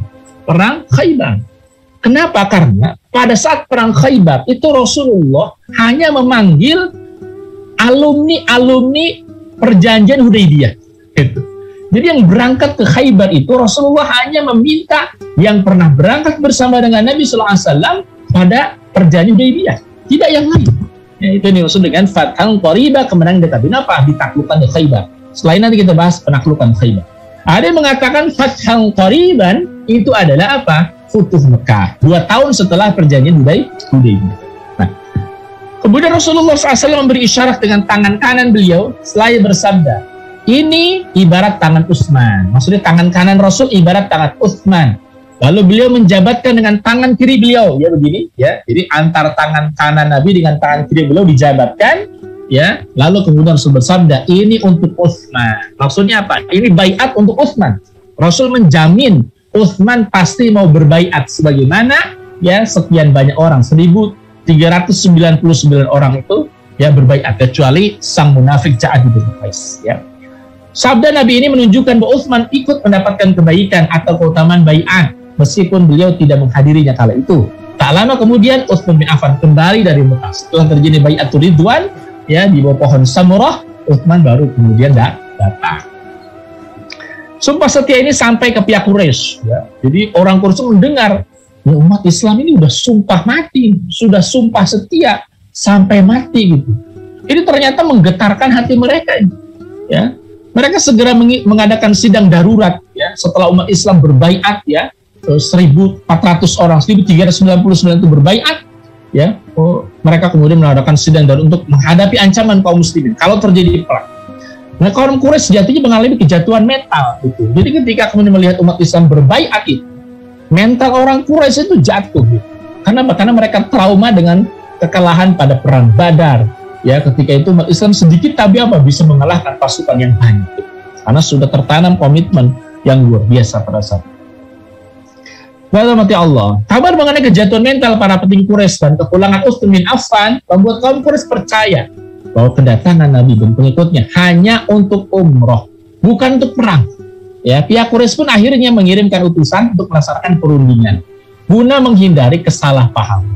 Ya, maka diutuslah ya dari pihak Quraisy orang yang bernama Suhail ibn Amru dan kaum muslimin diwakili oleh Muhammad sallallahu alaihi wasallam. Oke, kalau begitu kami yakin kalian mau umroh, tapi apa? Umrohnya jangan tahun ini. Ya, maka kemudian diutuslah Suhail ibn Amru mewakili Quraisy dengan Rasulullah SAW mewakili kaum muslimin. Terjadilah kemudian perundingan. Apa kira-kira? Jadi sebelum dituliskan tuh perjanjian, ngobrol dulu apa yang akan kita sepakati. Nah, di antara butir-butir perjanjian itu adalah pertama, ya, Rasulullah dan umat Islam harus pulang tahun ini, tidak boleh masuk Mekah kecuali tahun depan bersama dengan kaum muslimin. Itu pun umat Islam hanya diberi waktu 3 hari saja. Ya, di Mekah nggak boleh lebih dari 3 hari dan hanya boleh bawa senjata yang biasa dibawa musafir. Ya, jadi orang dulu mana-mana bawa senjata, itu bukan untuk perang tapi untuk jaga-jaga, itu senjata aja para musafir. Ya, ini pedang yang disarungkan. Jadi satu itu ya, satu isinya umat Islam nggak boleh umroh tahun ini, tapi umrohnya nanti tahun depan. Nah, itu pun cuma 3 hari waktunya. Yang kedua, ya, kita akan adakan gencatan senjata selama 10 tahun. Tidak boleh di antara kita saling menyerang, Quraisy menyerang umat Islam boleh menyerang Quraisy. Ya, sehingga semua orang merasa aman dan tiap-tiap pihak tidak boleh memerangi pihak yang lain. Semua. Gencatan senjata berapa lama? 10 tahun. Walaupun nanti pada akhirnya ini cuma bertahan 2 tahun. Orang Quraisy itu nggak sanggup ya. Orang ke situ karena terbiasa melanggar perjanjian, dilanggar perjanjian. Yang ketiga, siapa yang ingin bergabung dengan pihak Muhammad sallallahu alaihi wasallam dan perjanjiannya, dia boleh melakukannya. Siapa yang ingin bergabung dengan pihak Quraisy dan perjanjiannya, dia boleh melakukannya. Gitu. Maksudnya begini ya, ini umat Islam itu kan punya sekutu. Kalau mau bergabung dengan Muhammad, dengan umat Islam, silakan gabung. Sallallahu alaihi wasallam. Tapi kalau ada yang mau gabung dengan orang Quraisy juga silakan. Ya, jadi tidak ada larangan. Suku-suku mau berpartner, bersekutu dengan siapa silakan. 4. Ya, tapi kemudian intinya apa? Ya, siapapun yang mengganggu kabilah tadi, kabilah yang bergabung misalnya suku Khuza'ah bergabung dengan Nabi, suku Khuza'ah diganggu oleh suku yang lain, maka itu sama dengan mengganggu umat Islam. Kira-kira begitu. Ya, perjanjian begitu. Yang keempat, siapapun orang Quraisy yang melarikan diri ke pihak Muhammad atau Madinah tanpa izin ya dari walinya, dia harus dikembalikan ke pihak Quraisy. Nah, jadi ini yang nanti ya poin keempat itu yang dianggap merugikan umat Islam. Siapapun Quraisy yang melarikan diri ke pihak Madinah tanpa izin, dia harus dikembalikan. Gitu. Jadi misalnya ada orang Quraisy begitu ya, dia misalnya masuk Islam, dia lari ke Madinah, nggak boleh ditampung di Madinah, dia harus dia harus keluarkan ya, harus kemudian diambil dan tidak boleh tinggal di Madinah. Tapi siapapun dari pihak Muhammad yang melarikan diri ke pihak Quraisy, gitu, maksudnya apa? Ke Mekah, dia tidak boleh dikembalikan ke pihak Muhammad. Ini yang kemudian dianggapnya merugikan. Poin keempat ini dianggap merugikan. Kenapa? Karena kalau orang dari Mekah ke Madinah, dia harus dibalikin, walaupun itu orang Islam. Ya, orang Islam nih kalau udah ke Madinah, setelah perjanjian itu dia harus dikembalikan ke Madinah. Tapi kalau orang Quraisy, gitu ya, siapapun misalnya dari pihak misalnya kita umat Islam, ya, itu ke Mekah, ya, dia tidak boleh dikembalikan ke Madinah. Gitu. Nah, ini kan curang, ya. Mereka inginnya kalau ada orang yang ke Madinah, dia harus tidak boleh tinggal di Madinah. Tapi kalau kemudian orang sudah ke Mekah, maka dia tidak boleh kemudian justru dikembalikan ke Madinah. Nah, ini kemudian yang dianggap merugikan umat Islam. Nah, rahmati Allah Subhanahu wa taala. Saya ingin ceritakan satu kisah ya di antara perjanjian itu. Jadi sebelum perjanjian itu ditulis, ya, ketika Rasul memerintahkan Ali bin Abi Thalib menuliskan teks perdamaian bersama Suhail bin Amr, tiba-tiba ada sahabat Abu Jandal bin Suhail bin Amr. Nah, artinya apa? Ini anaknya Suhail. Anaknya orang yang akan terlibat dalam perjanjian tadi. Itu lari mendatangi Nabi SAW. Maksudnya ingin gabung dengan umat Islam. Ya, Abu Jandal ini ingin bergabung dengan umat Islam. Ya, lalu Abu Jandal dia berdiri dan berkata, memukul dan mencengkeram leher bajunya siapa? Abu Jandal. Ya, Suhail yang melihat anaknya Abu Jandal dia berdiri, memukul dan mencengkeram leher bajunya. Ya, kemudian berkata, ya Muhammad, permasalahan kita, perjanjian di antara kita telah selesai sebelum Abu Jandal datang kepada. Jadi poin-poin perjanjiannya sudah disetujui walaupun belum ditulis gitu. Ya, Rasul bersabda, ya benar.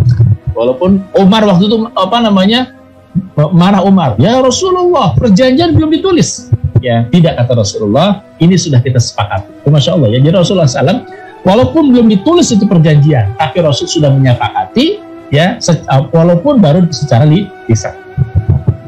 Jadi ada Abu Jandal, anaknya Suhail datang ke Rasulullah, ya, ingin gabung dengan umat Islam. Kata Suhail, ya Muhammad, perjanjian di antara kita sudah selesai sebelum anak itu datang, ya, kepada. Kata Rasul, oke, ya, sepakat. Maka Suhail bin Amr mencengkeram leher anak itu, leher bajunya Abu Jandal anak itu, ya, yang Abu Jandal ini nggak tahu isi perjanjian itu apa sebenarnya gitu. Jadi dia sendiri nggak ngerti apa isi perjanjian antara umat Islam dengan ayahnya itu, dengan Suhail, ya. Dan Suhail menyeret ya anaknya ke pasukan orang-orang Quraisy yang ada di seberang. Abu Jandal dengan suara lantang dia mengatakan, wahai kaum muslimin, apakah aku dibiarkan dibawa musyrikin, kemudian mereka menyiksaku karena agamaku, katanya. Umat Islam nggak bisa berbuat apa-apa karena isi perjanjiannya begitu. Baru aja disepakati bahwa apa? Kalau ada orang yang bergabung dengan umat Islam, maka harus dikembalikan. Tidak boleh ditampung, kira-kira begitu. Isi perjanjiannya gitu. Jadi baru saja disepakati secara lisan, ya, Abu Jandal datang ingin bergabung dengan pasukan Rasulullah SAW. Tapi kemudian oleh Suhail, ya Muhammad, ingat perjanjian kita. Siapapun yang gabung dengan kalian harus dikembalikan. Ya, maka Rasul udah nggak punya karena sudah disepakati. Gitu. Umat Islam pun hanya dia, gitu. Kecuali Umar. Nanti apa yang dilakukan oleh Umar? Melihat Abu Jandal diseret ke barisan musyrikin Quraisy, ya, di sahabat Nabi Abu Jandal, ya, anaknya Suhail yang terlibat perjanjian. Ya. Umar bin Khattab berdiri ke tempat Abu Jandal, kemudian berjalan di sampingnya dan berkata, bersabarlah engkau, ya Abu Jandal. Sungguh mereka itu orang musyrik dan darah mereka adalah darah anjing, darah mereka darah najis. Itu Umar membisiki Abu Jandal sambil mendekatkan gagang pedang kepada Abu Jandal. Jadi Umar membisik Abu Jandal, ya Abu Jandal, sabar engkau, darah orang musyrik itu najis, katanya, itu darah anjing. Sambil Umar ngasih isyarat menyodorkan gagang pedang kepada Abu Jandal. Kata Umar, aku berharap sebenarnya Abu Jandal mengambil pedang itu dan kemudian memukul ayahnya dengan pedang itu. Itu Umar. Karena Umar sendiri kan nggak berani melakukan itu, karena sudah terikat perjanjian. Namun Abu Jandal tidak melakukannya. Mungkin Abu Jandal tidak paham apa yang diisyaratkan oleh Umar bin Khattab radhiyallahu anhu. Nah, ketika hendak menuliskan perjanjian, Rasulullah SAW memanggil Ali bin Abi Thalib untuk menuliskan. Ya Ali, tuliskan. Tulis, kata Rasul, tulislah Bismillahirrahmanirrahim. Lalu Suhail berkata, aku tidak kenal kata-kata itu ya Muhammad. Namun tuliskanlah Bismika Allahumma. Bismika Allahumma. Ya, nah ini beda ya. Kalau Bismillahirrahmanirrahim dengan nama Allah yang Maha Pengasih lagi, Maha Penyayang. Kalau Bismika Allahumma ini umum, ya, dengan nama Allah, dengan nama Tuhan, gitu. Ya, tidak jelas ini Tuhannya apa gitu. Kalau Bismillahirrahmanirrahim jelas Tuhan Ar-Rahman Ar-Rahim. Rasulullah bersabda kepada Ali, tulislah ya Ali Bismika Allahumma. Ali pun menuliskan. Rasul kemudian bersabda kepada Ali bin Abi Thalib, tulislah ini perdamaian antara Rasulullah dengan Suhail bin Amr. Kemudian ditulis oleh Ali. Suhail bin Amr berkata, kalau aku mengakuimu sebagai Rasulullah, tentu kami tidak akan memerangimu. Tulislah namamu dan nama ayahmu. Tulislah Muhammad bin Abdullah. Ini Ali itu udah terlanjur nulis perjanjian antara Muhammad Rasulullah, ya, perjanjian antara Rasulullah dengan Suhail bin Amr. Itu Ali udah terkadang menulis itu. Kata Rasulullah SAW, ya Ali hapus itu, ya coret, ya ganti dengan ini perjanjian antara Muhammad bin Abdullah dengan Suhail bin Amr. Ali menolak, ya Rasulullah, aku tidak kuasa untuk mencoret nama Rasulullah. Ya Ali menolak bukan karena tidak taat ya, tapi karena nggak sanggup. Akhirnya Rasul sendiri mencoret dan kemudian mengganti Ali menuliskannya perjanjian antara Muhammad bin Abdullah dengan Suhail bin Amr. Ya.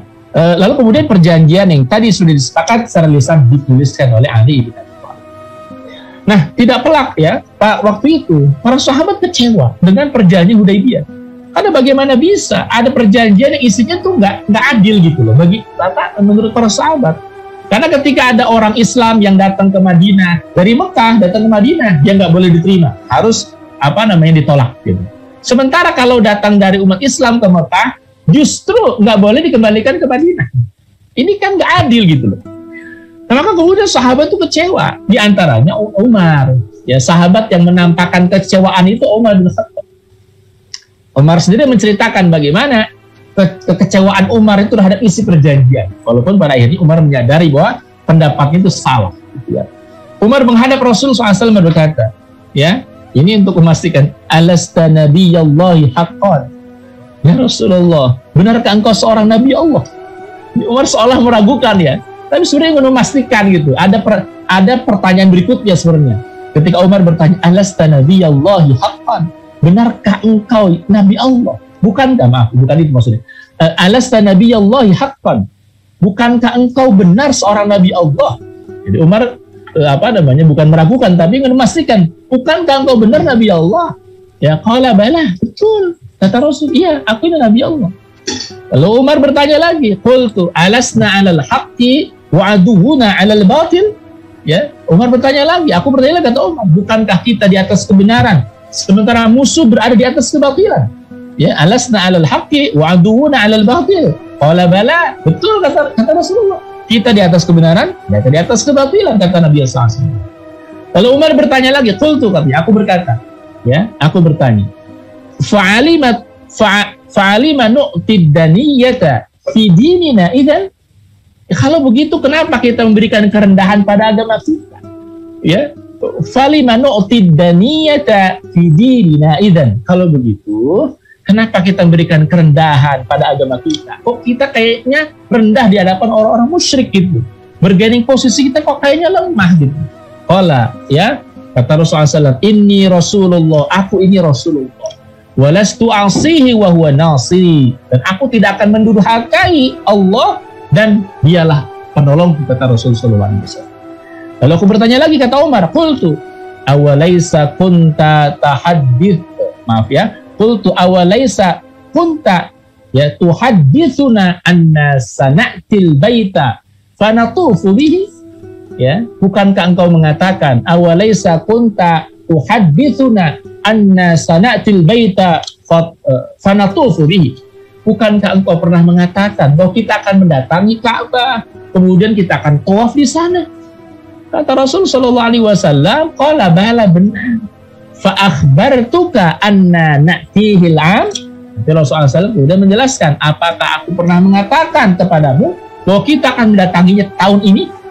Ya, qultulah, tidak ya Rasulullah, tidak. Memang engkau tidak mengatakan kita umroh tahun ini. Fa innaka atihi wa mutawwifun bihi. Kata Rasulullah SAW, ya, sungguh engkau akan mendatanginya dan melakukan tawaf di sana. Tapi Rasul nggak janji tahun ini atau tahun depan gitu.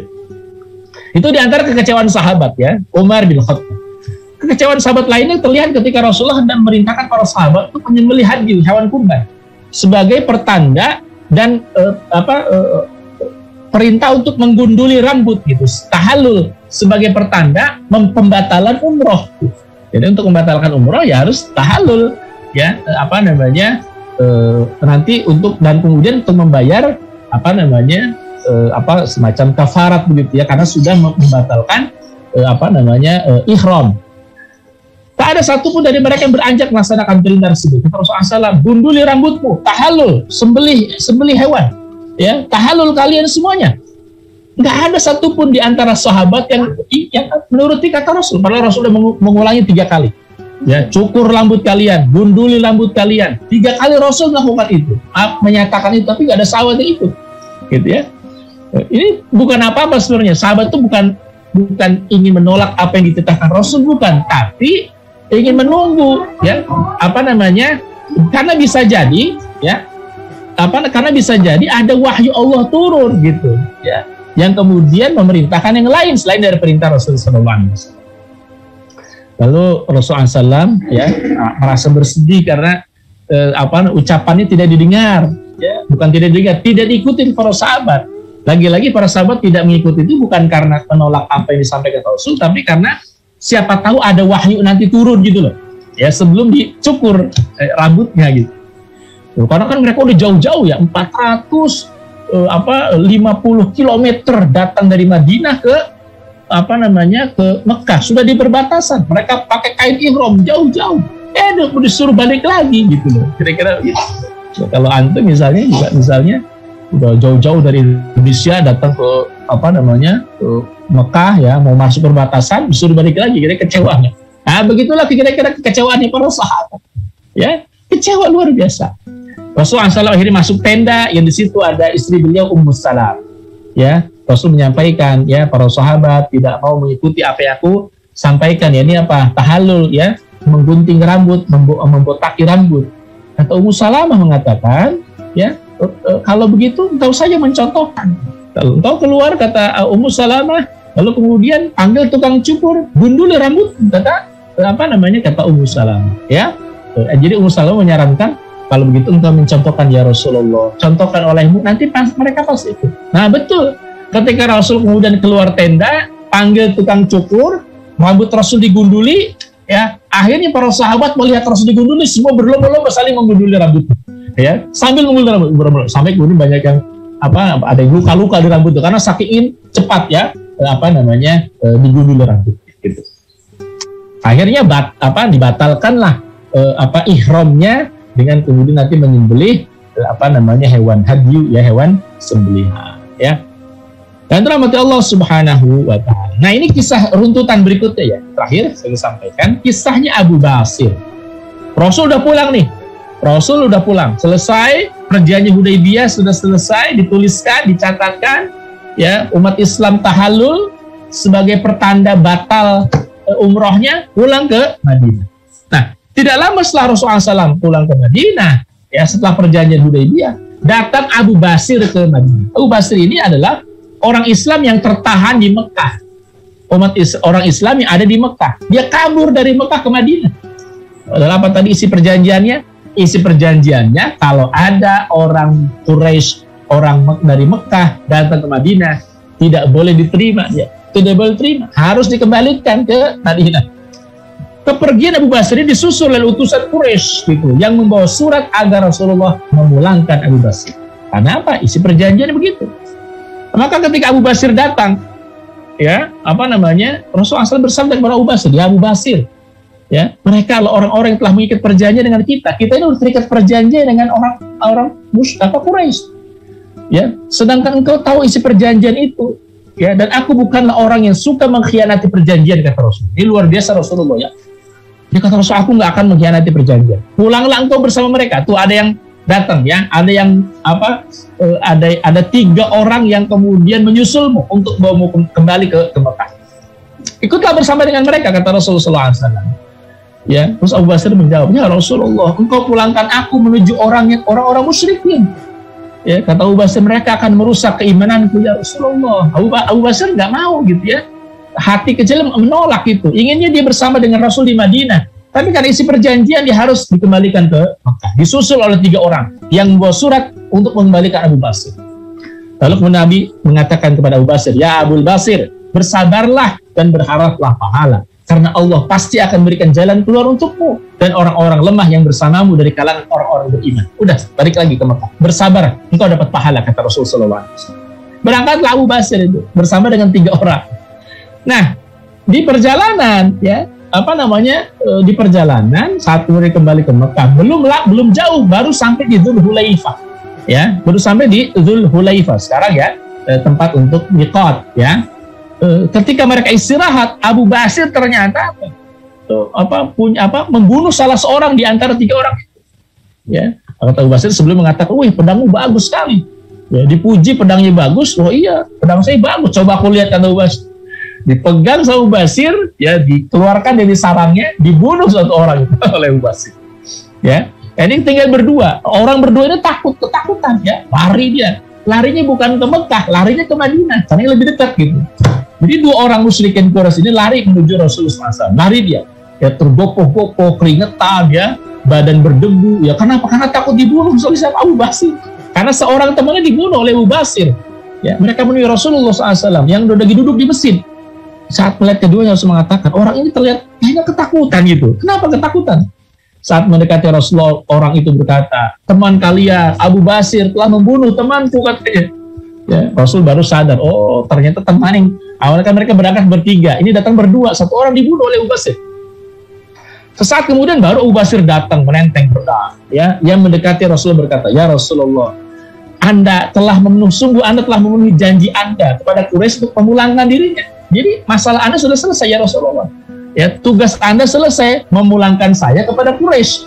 Sedangkan aku telah membela diriku sendiri, kata Abu Basir. Gitu ya. Jadi aku membunuh orang tersebut itu bukan urusan Rasulullah, itu urusanku gitu. Maksudnya apa? Ia meminta untuk tinggal bersama Rasulullah di Madinah. Kata Rasulullah tidak. Ya Abu Basir, tidak. Ya, karena itu melanggar perjanjian. Ya, Rasulullah nggak menyetujui. Akhirnya apa? Abu Basir tidak di Madinah. Tapi kata Abu Basir begini, ya Rasulullah, kalau aku nggak boleh di Madinah dan aku pun nggak sudi tinggal di Mekah, ya tolong izinkan aku tinggal di tempat manapun yang aku suka. Kata Rasul silakan, ya kata Rasul silakan. Yang jelas engkau tidak di Madinah, ya dan aku sudah menyerahkanmu kepada 3 orang itu. Masalah engkau nanti mau tinggal di mana, ya itu terserahmu, kata Rasul. Boleh silakan, kata Rasul. Maka Abu Basir itu kemudian karena tidak nurut apa yang dikatakan Rasulullah SAW. Ya, dan tentu ya agar darah kaum muslimin tidak tertumpah di masa damai dan agar tuduhan buruk tidak menimpa Rasulullah para sahabat, Abu Basir pun pergi dari Madinah. Dia tinggal di sebuah daerah yang namanya Al-Aish. Al-Aish ini adalah daerah jalur perdagangan. Kafilah dagangnya Quraisy menuju Syam gitu. Jadi mirip-mirip dengan Badar gitu. Jadi daerah lalu lintas perdagangan orang Quraisy ke wilayah Syam. Abu Basir tinggal di situ gitu. Apa yang dilakukan oleh Abu Basir? Abu Basir ketika itu ya ada rombongan kafilah dagang lewat, itu disergap oleh Abu Basir, diambil harta, ya itu padahal sendiri Abu Basir, ya. Dan melihat ada orang-orang Mekah yang punya nasib sama dengan Abu Basir, mendengar bahwa ada Abu Basir di tempat yang namanya Al-Aish. Ya sementara kan mereka ke Madinah nggak boleh, di Madinah pasti akan dilarang oleh Rasul, di Mekah pun mereka nggak betah. Kalau gitu kita gabung saja deh sama Abu Basir. Akhirnya apa? Akhirnya di tempat yang namanya Aish itu, ya Abu Basir berkumpul dengan 60-70 orang kaum muslimin yang tidak mau tinggal di Mekah dan tidak boleh tinggal di Madinah. Akhirnya mereka tinggal di apa? Di tempat yang namanya Aish itu. Tempat itu agak rimbun dan dekat dengan pantai, dengan laut begitu ya, tempat jalur perdagangan musyrikin Quraisy gitu. Jadi ketika ada rombongan pedagang yang melintas disergap oleh mereka 60-70 orang, itu kekuatan yang udah luar biasa besar gitu. Nah ternyata itu membuat orang-orang Quraisy merasa waduh nih ternyata dilema juga bagi mereka gitu ya. Itu kan hasil perjanjiannya gitu, yang dituliskan ya oleh Rasulullah bersama dengan orang-orang musyrikin Quraisy gitu. Apa isi perjanjiannya? Kalau ada orang Islam yang datang ke Madinah dari Mekah, nggak boleh diterima di Madinah. Dan sementara mereka pun kan nggak suka tinggal di Mekah karena musyrikin Quraisy. Akhirnya mereka tinggal di daerah tadi, lalu lintas perdagangan. Dan ini ternyata merepotkan orang-orang Quraisy. Akhirnya apa? Setelah beberapa kali ya orang-orang Quraisy itu kafilah dagangnya diambil ya oleh Abu Basir dan kawan-kawan. Ya, akhirnya mereka menulis surat kepada Rasulullah SAW. Ya Rasulullah, kalau begini nggak bisa dibiarkan. Ya kan ini isi perjanjian. Ya, mereka datang kepada aku tidak terima karena aku sepakat aku tidak mau membatalkan perjanjian gitu. Ya, tidak mau mengkhianati perjanjian. Nah, sementara mereka pun tidak mau tinggal di Mekah gitu. Dan itu kehendak mereka, bukan kehendakku, kata Rasul Shallallahu Alaihi Wasallam. Akhirnya apa? Akhirnya Quraisy menyurati Rasulullah, meminta agar Nabi menyetujui pembatalan isi perjanjian yang isinya jika umat Islam mendatangi Madinah harus dikembalikan ke Mekah. Nah, pasal tersebut tidak lagi berlaku dan akhirnya Abu Basir dan kawan-kawan 60-70 orang itu kembali ke Madinah. Kembali ke Madinah. Jadi isi perjanjian itu yang dilanggar oleh orang Quraisy gitu ya. Ternyata itu merugikan mereka, bukan merugikan kaum muslimin. Umar nanti sadar belakangan, oh ternyata perjanjian Hudaybiyah itu tidak merugikan kaum muslimin, malah merugikan orang-orang musyrikin Quraisy. Ya akhirnya Abu Basir dan kawan-kawan kembali ke Madinah gitu. Dan rahmati Allah Subhanahu wa taala. Terakhir ya, insyaallah 7 ya. Saya akan sampaikan ya singkat tentang hikmah perjanjian Hudaybiyah itu apa. Ya. Yang pertama, ya, poin perjanjian yang pertama, Rasul dan kaum muslimin harus pulang pada tahun ini dan tidak boleh masuk Mekah kecuali tahun depan bersama dengan kaum muslimin. Apa hikmahnya? Hikmahnya, seluruh jazirah Arab menyaksikan bahwa sungguhnya Quraisy sudah tidak lagi punya kekuasaan penuh atas tanah Mekah. Karena meski harus menunda setahun, pada akhirnya mereka tidak berdaya untuk menahan muslimin untuk masuk Mekah untuk umroh tahun depan. Jadi ini bergening posisi Quraisy sudah mulai lemah. Selain itu pada akhirnya dengan dibuatnya perjanjian itu, berarti kafir Quraisy sudah mengakui posisi kaum muslimin sejajar dengan mereka. Sudah selevel, karena apa? Terikat perjanjian. Kafir Quraisy pun sudah mengakui eksistensi daulah Islam yang dibangun Rasulullah SAW. Itu poin pertama. Adapun poin kedua, gencatan senjata, ya itu ya, sebagaimana perjanjian itu dilakukan selama 10 tahun. Sehingga semua orang merasa aman dan sebagian tidak boleh memerangi sebagian yang lain. Apa hikmahnya? Hikmahnya dengan ada perjanjian gencatan senjata ini ternyata apa? Sementara waktu membuat kaum muslimin aman dari gangguan musyrikin Quraisy. Dan ternyata Rasulullah memanfaatkan ini untuk apa? Untuk melancarkan dakwahnya ya ke berbagai macam negeri. Yang pertama yang dilakukan Rasulullah SAW diantaranya apa? Menghancurkan Yahudi Khaybar. Jadi setelah terikat perjanjian itu selama sekitar 10 tahun mestinya, walaupun batal selama 2 tahun. Rasul itu, pokoknya Quraisy gak usah dipikirkan dulu, karena terikat perjanjian. Sekarang fokus Rasulullah diantaranya apa? Menghancurkan Khaybar, Futuhat Khaybar, karena di situ gembong-gembong Yahudi masih tinggal di Khaybar. Dan orang-orang Yahudi tahu sendiri, mereka selalu buat manuver untuk menghancurkan daulah Islam. Maka Rasulullah SAW fokusnya ketika setelah perjanjian Hudaybiyah menghancurkan Khaybar, Futuhat Khaybar, karena di sana bercokol tokoh-tokoh Yahudi yang jadi ancaman terhadap kaum muslim. Yang kedua, waktu itu pun digunakan Rasul untuk mengirimkan surat mendakwahi tokoh-tokoh, mendakwahi raja-raja di Jazirah Arab dan di luar Jazirah Arab.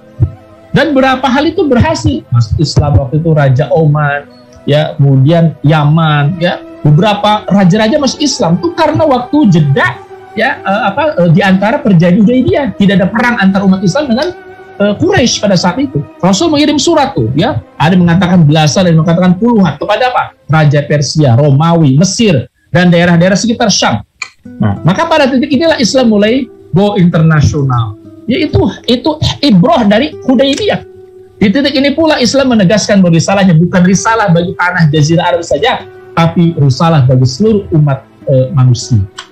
Jadi umat Islam, Rasulullah sempat mengirimkan surat kepada seluruh kepala negara itu karena leluasa waktunya tidak terlibat peperangan dengan orang-orang Quraisy. Yang ketiga, isi perjanjian yang mengatakan siapa yang ingin bergabung dengan pihak Muhammad dan perjanjiannya maka boleh melakukannya. Siapa yang ingin bergabung dengan Quraisy silahkan. Ya gitu. Nah, perjanjian ini ya ternyata juga luar biasa karena Rasulullah dan umat Islam lebih mudah memetakan kekuatan kaum muslimin beserta lawan-lawan di Jazirah Arab.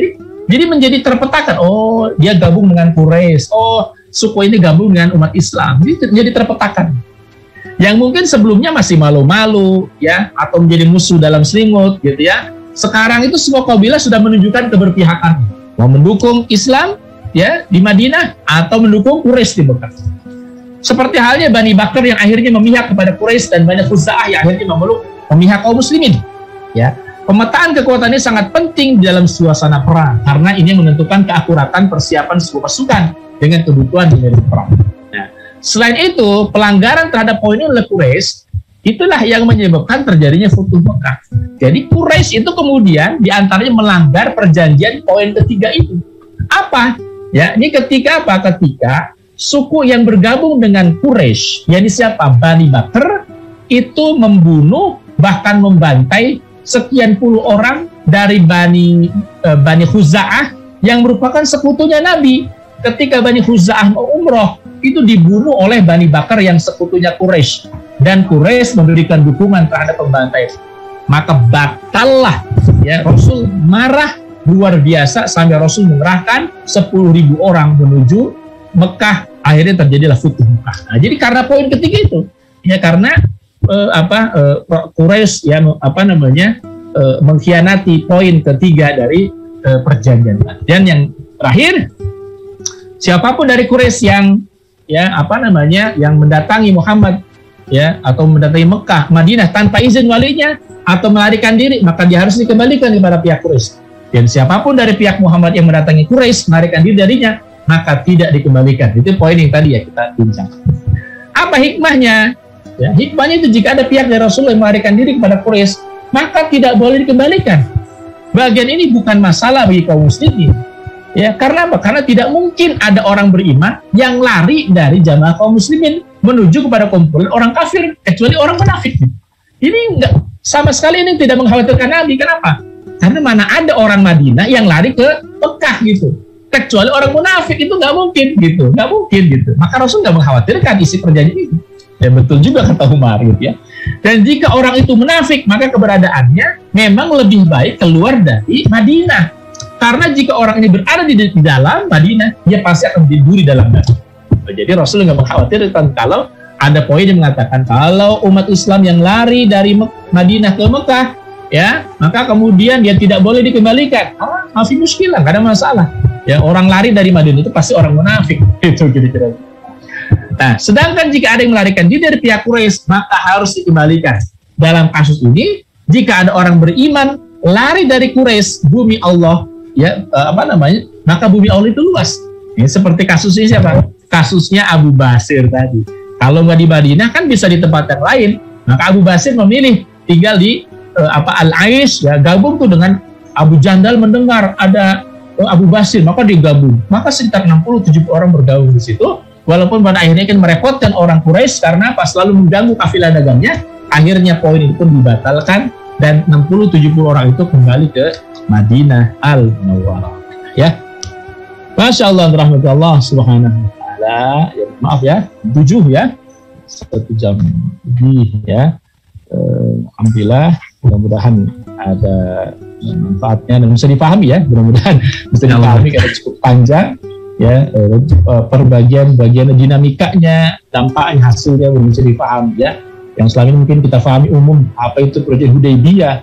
Oh, ternyata kita tahu latar belakangnya, apa dinamikanya, termasuk dampaknya yang dianggap awalnya merugikan, tapi ternyata luar biasa menguntungkan kaum muslimin.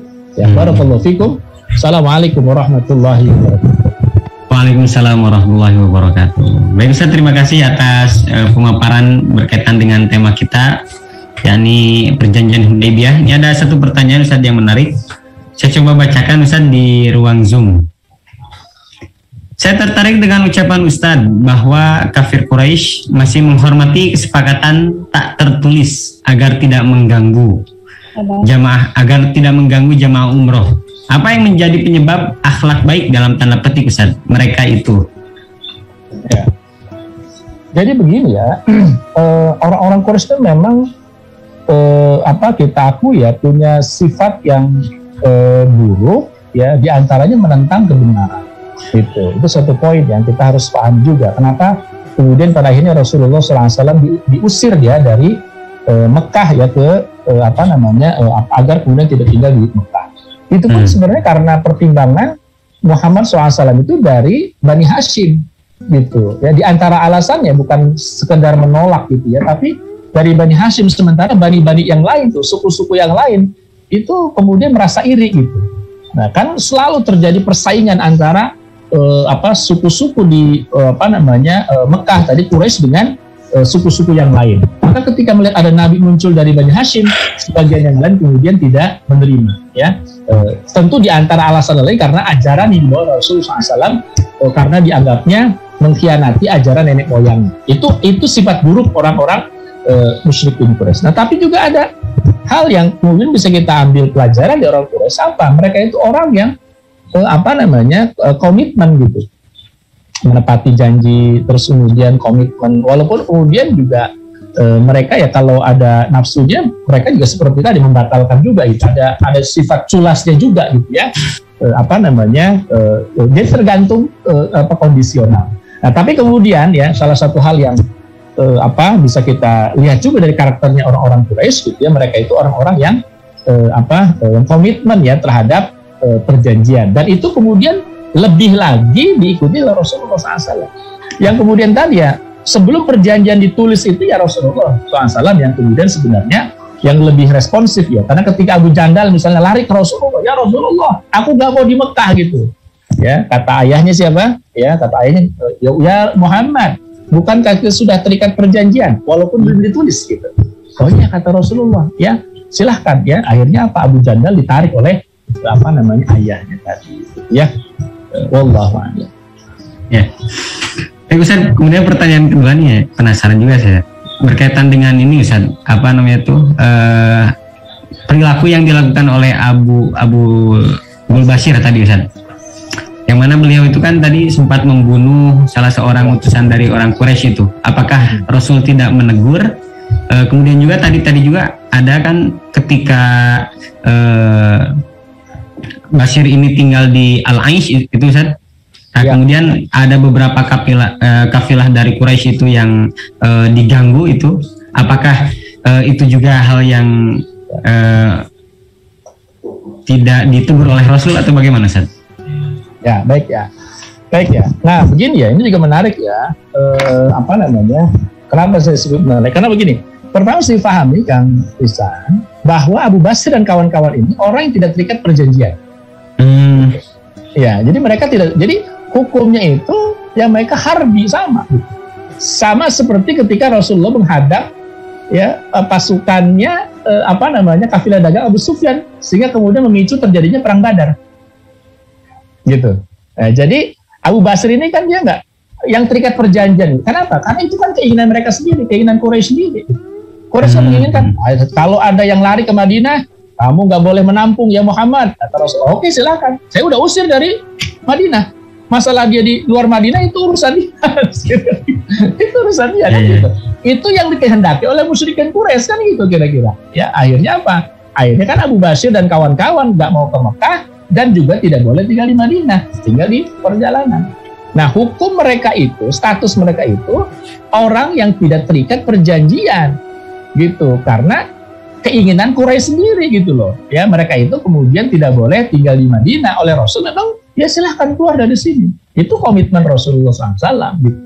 Nah, status mereka itu ya hampir sama dengan status ya ketika sebelum terjadi perjanjian. Gitu. Apa sebelum terjadi perjanjian? Ya sama. Hartanya orang-orang kafir harbi muhariban fi'lan ya itu diposisikan sama seperti itu gitu ya. Oh iya. Rasulullah Shallallahu Alaihi Wasallam kan waktu itu pada perang Badar menghadang kafilah dagang Abu Sufyan, ya kan? Menghadang kafilah dagangnya Abu Sufyan karena itu harta kaum muslimin ya, dan mereka pun kafir harbi gitu yang mengusir umat Islam gitu. Jadi bagi Abu Basir dan kawan-kawan orang-orang musyrikin Quraisy kafir harbi muhariban. Iya betul, baru terjawab bisa dia. Jadi terbaca gitu ya berkaitan dengan kenapa namanya yang paling perlu digarisbawahi di sini berarti Rasul itu betul-betul komitmen dengan apa yang beliau sampaikan gitu Sadia. Nah, betul, poinnya di situ ya. Bahwa itu terjadi perjanjian itu kan keinginan bersama. Maka Rasul ketika Abu Basir meminta kalau kita mungkin ya istilahnya memelas, ya Muhammad saya nggak akan mau tinggal di Mekah. Kata Rasul, kamu juga nggak boleh tinggal di Madinah. Ini kan isi perjanjian antara saya dengan aku, tidak ingin mengkhianati perjanjian, kata Rasulullah SAW. Ya, kata Abu Basir, kalau begitu izinkan saya tinggal dimanapun di tempat yang saya suka. Kata Rasulullah, silahkan. Ya Allah. Insya Allah sangat luar biasa, jelas sekali Ustaz berkaitan dengan sirah Nabawiyah berkaitan dengan perjanjian Hudaybiyah ini. Mungkin ada yang disampaikan Ustaz sebagai closing statement di pertemuan kita pada kesempatan pagi hari ini. Tafadhol Ustaz. Oke, rahmat Allah Subhanahu wa taala terkait dengan perjanjian Hudaybiyah ini ya, maka apa yang dikatakan oleh Umar bin Khattab, kekecewaan para sahabat ternyata tidak terbukti. Ini menunjukkan lagi-lagi Nabi Muhammad SAW itu orang yang sangat visioner, sangat visioner. Maka Rasul nggak mengkhawatirkan tuh orang lari dari Madinah ke Mekah nggak boleh dikembalikan. Kata Rasul, silakan, nggak akan ada orang yang mau kembali ke Mekah. Kalau dia orang beriman, nggak akan ada yang mau kabur dari Madinah. Justru mereka ingin tinggal di Madinah. Ya, dan Rasul juga nggak mengkhawatirkan kalau kemudian ada yang lari dari Mekah, dia harus dikembalikan. Ya, karena bumi Allah itu luas, kata Rasulullah SAW. Tidak hanya Mekah dan tidak hanya Madinah, gitu. Ya, jadi ini dan yang berikutnya, ya ternyata saya ingin sampaikan bahwa perjanjian Hudaybiyah ini yaitu membuka banyak hal. Ya, dari perjanjian Hudaybiyah ini maka kita tahu Rasul menjadi fokus untuk membersihkan ya institusi-institusi yang akan memerangi umat Islam. Ya, diantaranya orang-orang Yahudi, dan orang Yahudi itu berpusat di Khaybar. Setelah diusir ya Yahudi Bani Nadir, Yahudi Bani Qainuqa, ya Quraisyah yang terakhir kemudian dieksekusi Rasulullah SAW, ya itu kemudian pusat mereka di Khaybar. Nah, nanti kemudian setelah perjanjian Hudaybiyah Rasulullah menjadi fokus untuk menghilangkan ya hambatan-hambatan dakwah diantaranya dari kalangan Yahudi. Maka berikutnya ya pertemuan berikutnya kita akan bahas nanti tentang penaklukan Khaybar. Yang kedua, Rasul jadi fokus dakwah di luar Jazirah Arab. Ya, maka kemudian kata Rasulullah SAW, Madinah bukan lagi hambatan buat kita, karena kita sudah terikat perjanjian. Nggak boleh ada pertempuran antara kita dengan musyrikin Quraisy. Mereka boleh dagang bebas ke Syam, silahkan. Tapi aku pun, ya umat Islam pun bebas melancarkan dakwahnya ke raja-raja di sekitar Jazirah Arab. Itu dilakukan antara tahun ke-6 sampai tahun ke-7 Hijriah. Ya, ketika terikat perjanjian sebelum terjadi Futuh Mekah. Jadi Masya Allah, memang perjanjian Hudaybiyah ini punya pengaruh yang sangat besar. Jadi apa yang kemudian diharapkan sahabat bisa umrah tahun itu terbayar. Gagal kan akhirnya terbayar dengan kemudian kemenangan yang sangat besar ya bagi umat Islam. Karena apa? Karena nanti yang menaklukkan Khaybar kata Rasul hanya orang ya yang pernah ikut pada perjanjian Hudaybiyah. Nah, itu benar. Ya, dan mereka mendapatkan harta rampasan besar yang luar biasa banyak di Khaybar itu. Wah, kaya raya mereka. 1.400 orang itu langsung kaya raya ketika kemudian penaklukan Khaybar. Ya, Allah.